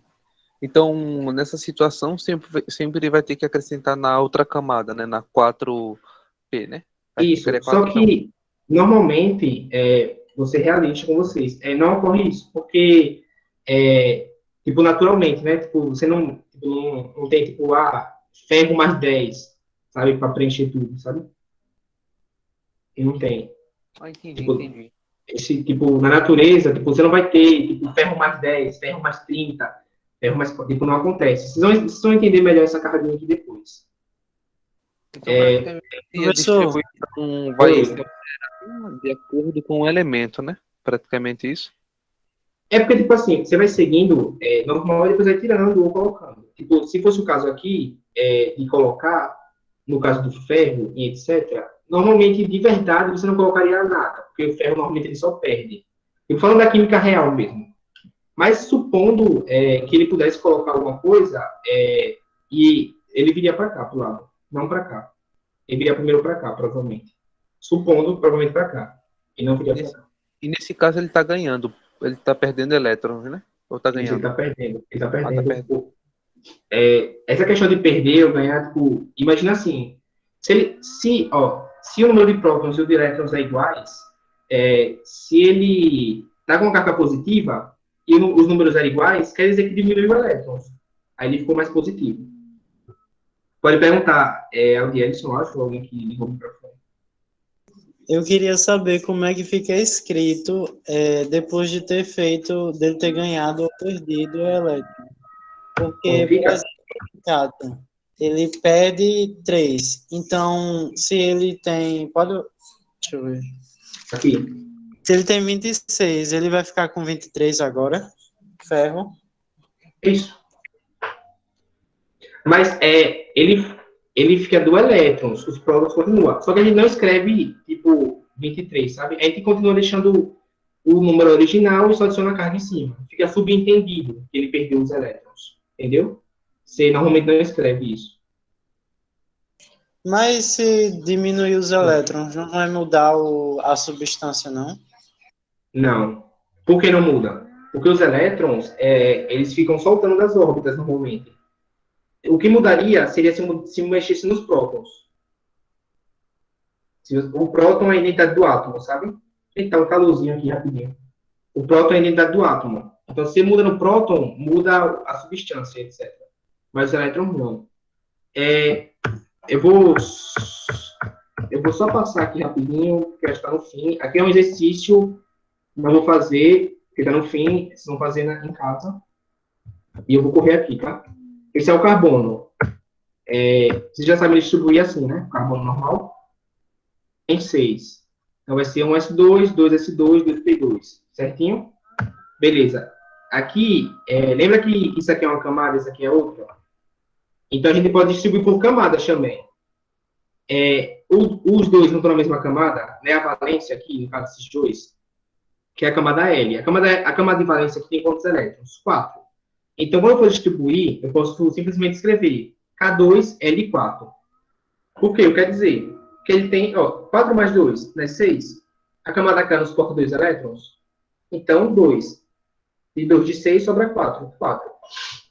Vocês podem distribuir tanto energeticamente quanto pelas camadas. Só que a vantagem de você distribuir energeticamente é que quando você for tirar ou colocar elétrons, você já sabe onde colocar eles. Por camada, você vai ter que parar e analisar. Isso aqui, vocês não usam muito, tipo, não é muito usual do ensino médio, mas essa é a representação por orbitais. Eu não vou explicar bem o que é um orbital em si, mas fica mais como uma curiosidade de uma forma de representar a distribuição. Aqui não está um S2, 2S2, 2P2. Prestem atenção que essa representação aqui, ela separa por 2 elétrons. Ou seja, cada quadradinho desse só vai comportar 2 elétrons. Cada quadradinho, 2 elétrons. Ou seja, eu posso representar um S2 por um quadradinho. Posso, porque ele comporta 2 elétrons. O 2S2 eu posso comportar por 2 quadradinhos também. Por um quadradinho, porque ele comporta 2 elétrons. O 2P2, o 2P, o orbital subnível P, no caso, ele tem 6 elétrons. Eu falo orbital, você não sabe qual orbital. O 2P, no caso, ele comporta 6 elétrons. Porém, a gente só tem 2. Mas se tivesse o 6, se cada caixa comporta 2, cada caixinha, aqui seria 3 caixas, né? Que cada uma comporta 2, então aqui seria 4, 5, 6. Como eu distribuo entre as caixas? Beleza.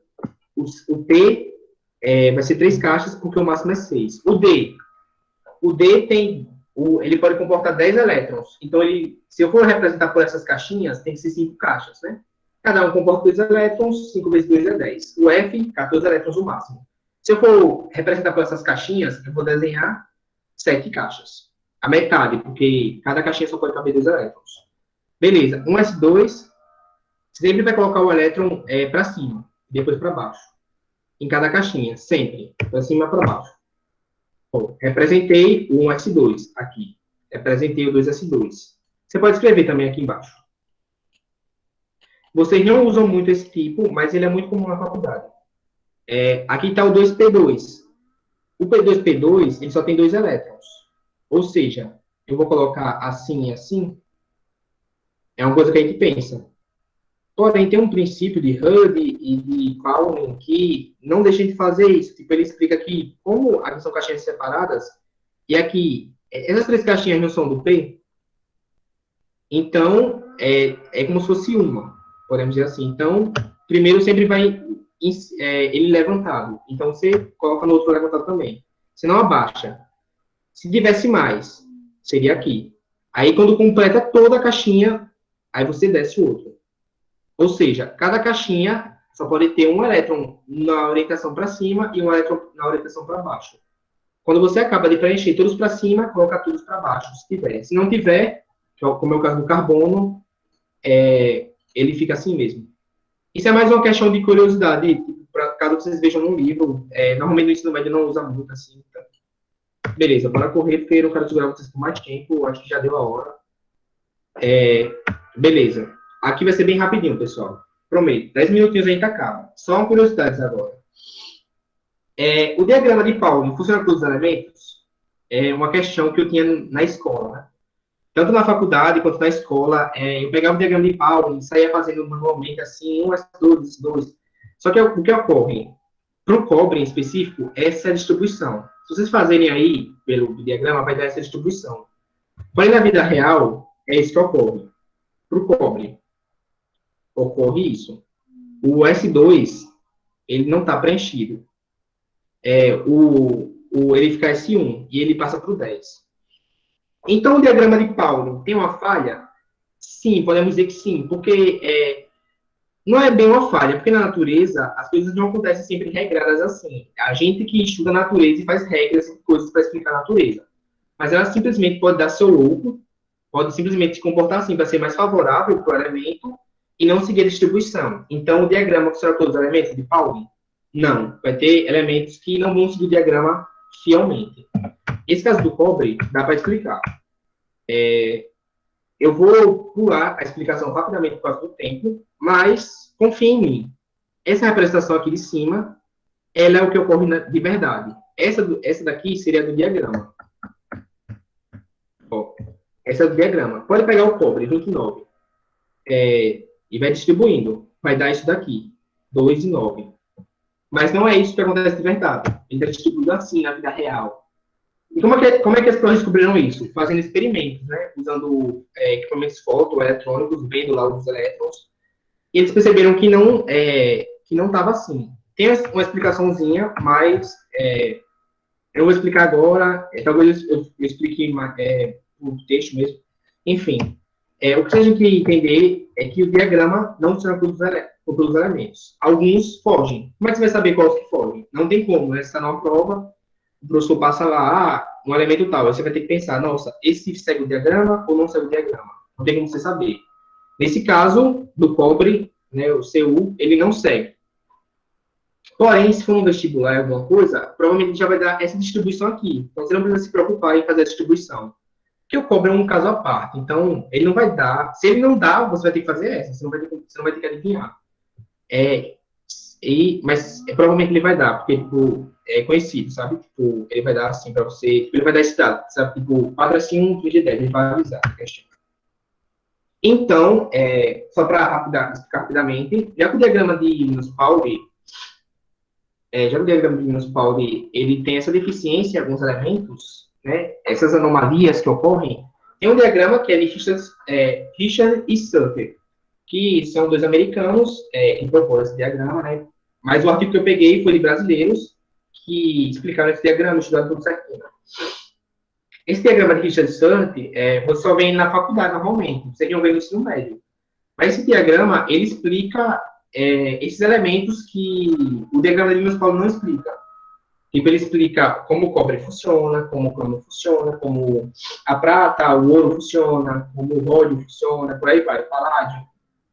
E por aí vai. Ele explica como todos esses funcionam. O diagrama de Linus-Pauling vai acontecer alguma coisa assim. Você vai fazer o diagrama, opa, 4S2, 3G9. Só que na vida real, opa, 4S1. Por que está só um 4S1? Por que aqui ele pulou para cá?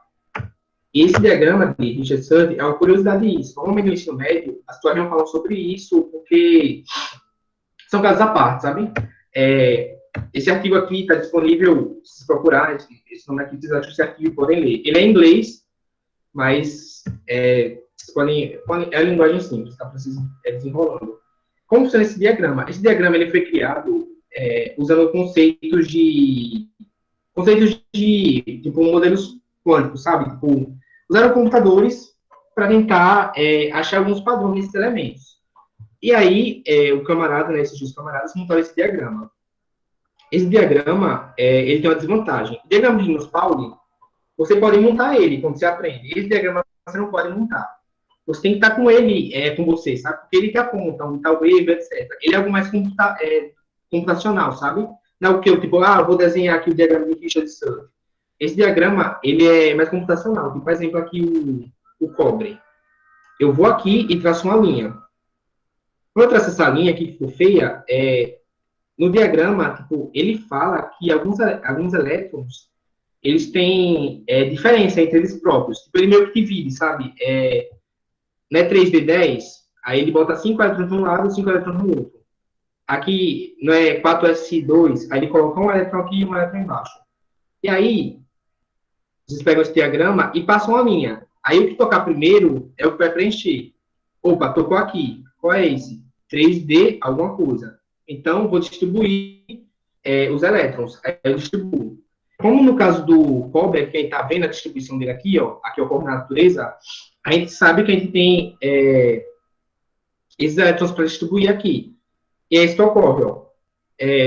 Os 5 primeiros elétrons do D vêm para cá, depois o S vem para cá, o S vem para cá, e o último é o D. Eita, tô fazendo do outro. Nossa, fiz do níquel sem querer. Peraí, rapidinho. Gente, desculpa, é que a minha linha ficou tão torta que eu só percebi agora. Tem que fazer a linha certinho na marcação. Pronto. Aqui é o cobre. Agora a gente vai analisar. Ó, o primeiro que toca a linha é o D. Ou seja, vamos preencher ele todinho. Preenche ele com 5. O segundo que toca, aqui, ó, é o S. Preenche ele com 1. Por que não dividir? O S, ele não está dividido em 2. O D não está dividido em 2. Então, cada D vai comportar 5 nesse caso. O próximo aqui é o D de novo. Então, 5. E o próximo não tem mais elétrons para ele. Então, vai ficar 5 mais 5, 10. Né? O D vai ficar com 10. E esse vai ficar com 1. Vai ser um S. Vocês não são obrigados a entender isso. Mas é uma curiosidade, né? Que normalmente no ensino médio a gente não fala sobre essas anomalias. Vocês saem achando que podem fazer qualquer elemento. Não podem. Tem casos que não funcionam. O diagrama de Linus-Pauling. Não precisa entender isso aqui, porque isso aqui é mais complexo. Se não entendeu, tudo bem. Mas esse diagrama é muito interessante. Porém, o comparador de Pauling, ele tem uma desvantagem. Você tem que ter essas informações aqui com vocês. Você não pode sair montando e deduzindo. E aqui é o diagrama de Linus, o diagrama de Richardson para o Rodonius, o RH, né? E é a mesma coisa. Cruza a linha aqui e vai distribuindo. Não é obrigado a saber isso, é só curiosidade para explicar, porque alguns elementos fogem do diagrama de Linus Pauling. E é isso, pessoal. Tentei correr aqui, porque eu já segurei vocês muito tempo. Mas é isso. Eu vou disponibilizar o material. Nossa, já ficou muita gente. Eu não queria segurar vocês tanto tempo, mas eu tenho que falar desse diagrama, porque se vocês pegarem, vai ter. Não agora. Tem mais exemplo também. Tem exemplos do slide que eu pulei. Vocês vão fazer esses exemplos, já? Quando eu mandar o slide. Quando a gente... eu vou disponibilizar agora. Quando a gente sai do ensino médio, a gente tem a noção que o diagrama de Linus-Pauling, ele é objetivo. Tudo bem, nossa, gente, é porque biologia é à tarde, aí agora é à noite, vocês estão com sono, tem que dormir por outro dia, tem que estudar química de manhã, não é bom levar vocês até tarde, né? Tentei passar 11 minutinhos, rapidinho, né? O que eu quero dizer, o diagrama de Linus-Pauling, obrigado, ele não explica todos. Realmente. Então, isso é um erro, você achar que ele explica todos os elementos. Não, tem exceções. Então, o Richard Surf, ele cobra essas exceções. Mas aí, tem um plot twist. Acredite ou não, mesmo o diagrama de Richard e Surf, sendo com computador, ele não explica todos também. Ou seja, não tem uma coisa exata que explique assim, porque tal elemento não segue aquilo. Sabe? A química é bem assim mesmo. Fiquei mesmo, suei aqui, o meu quarto tá muito quente. Vou parar de gravar, que essa é a nossa conversa final, acho que pro coisinha lá não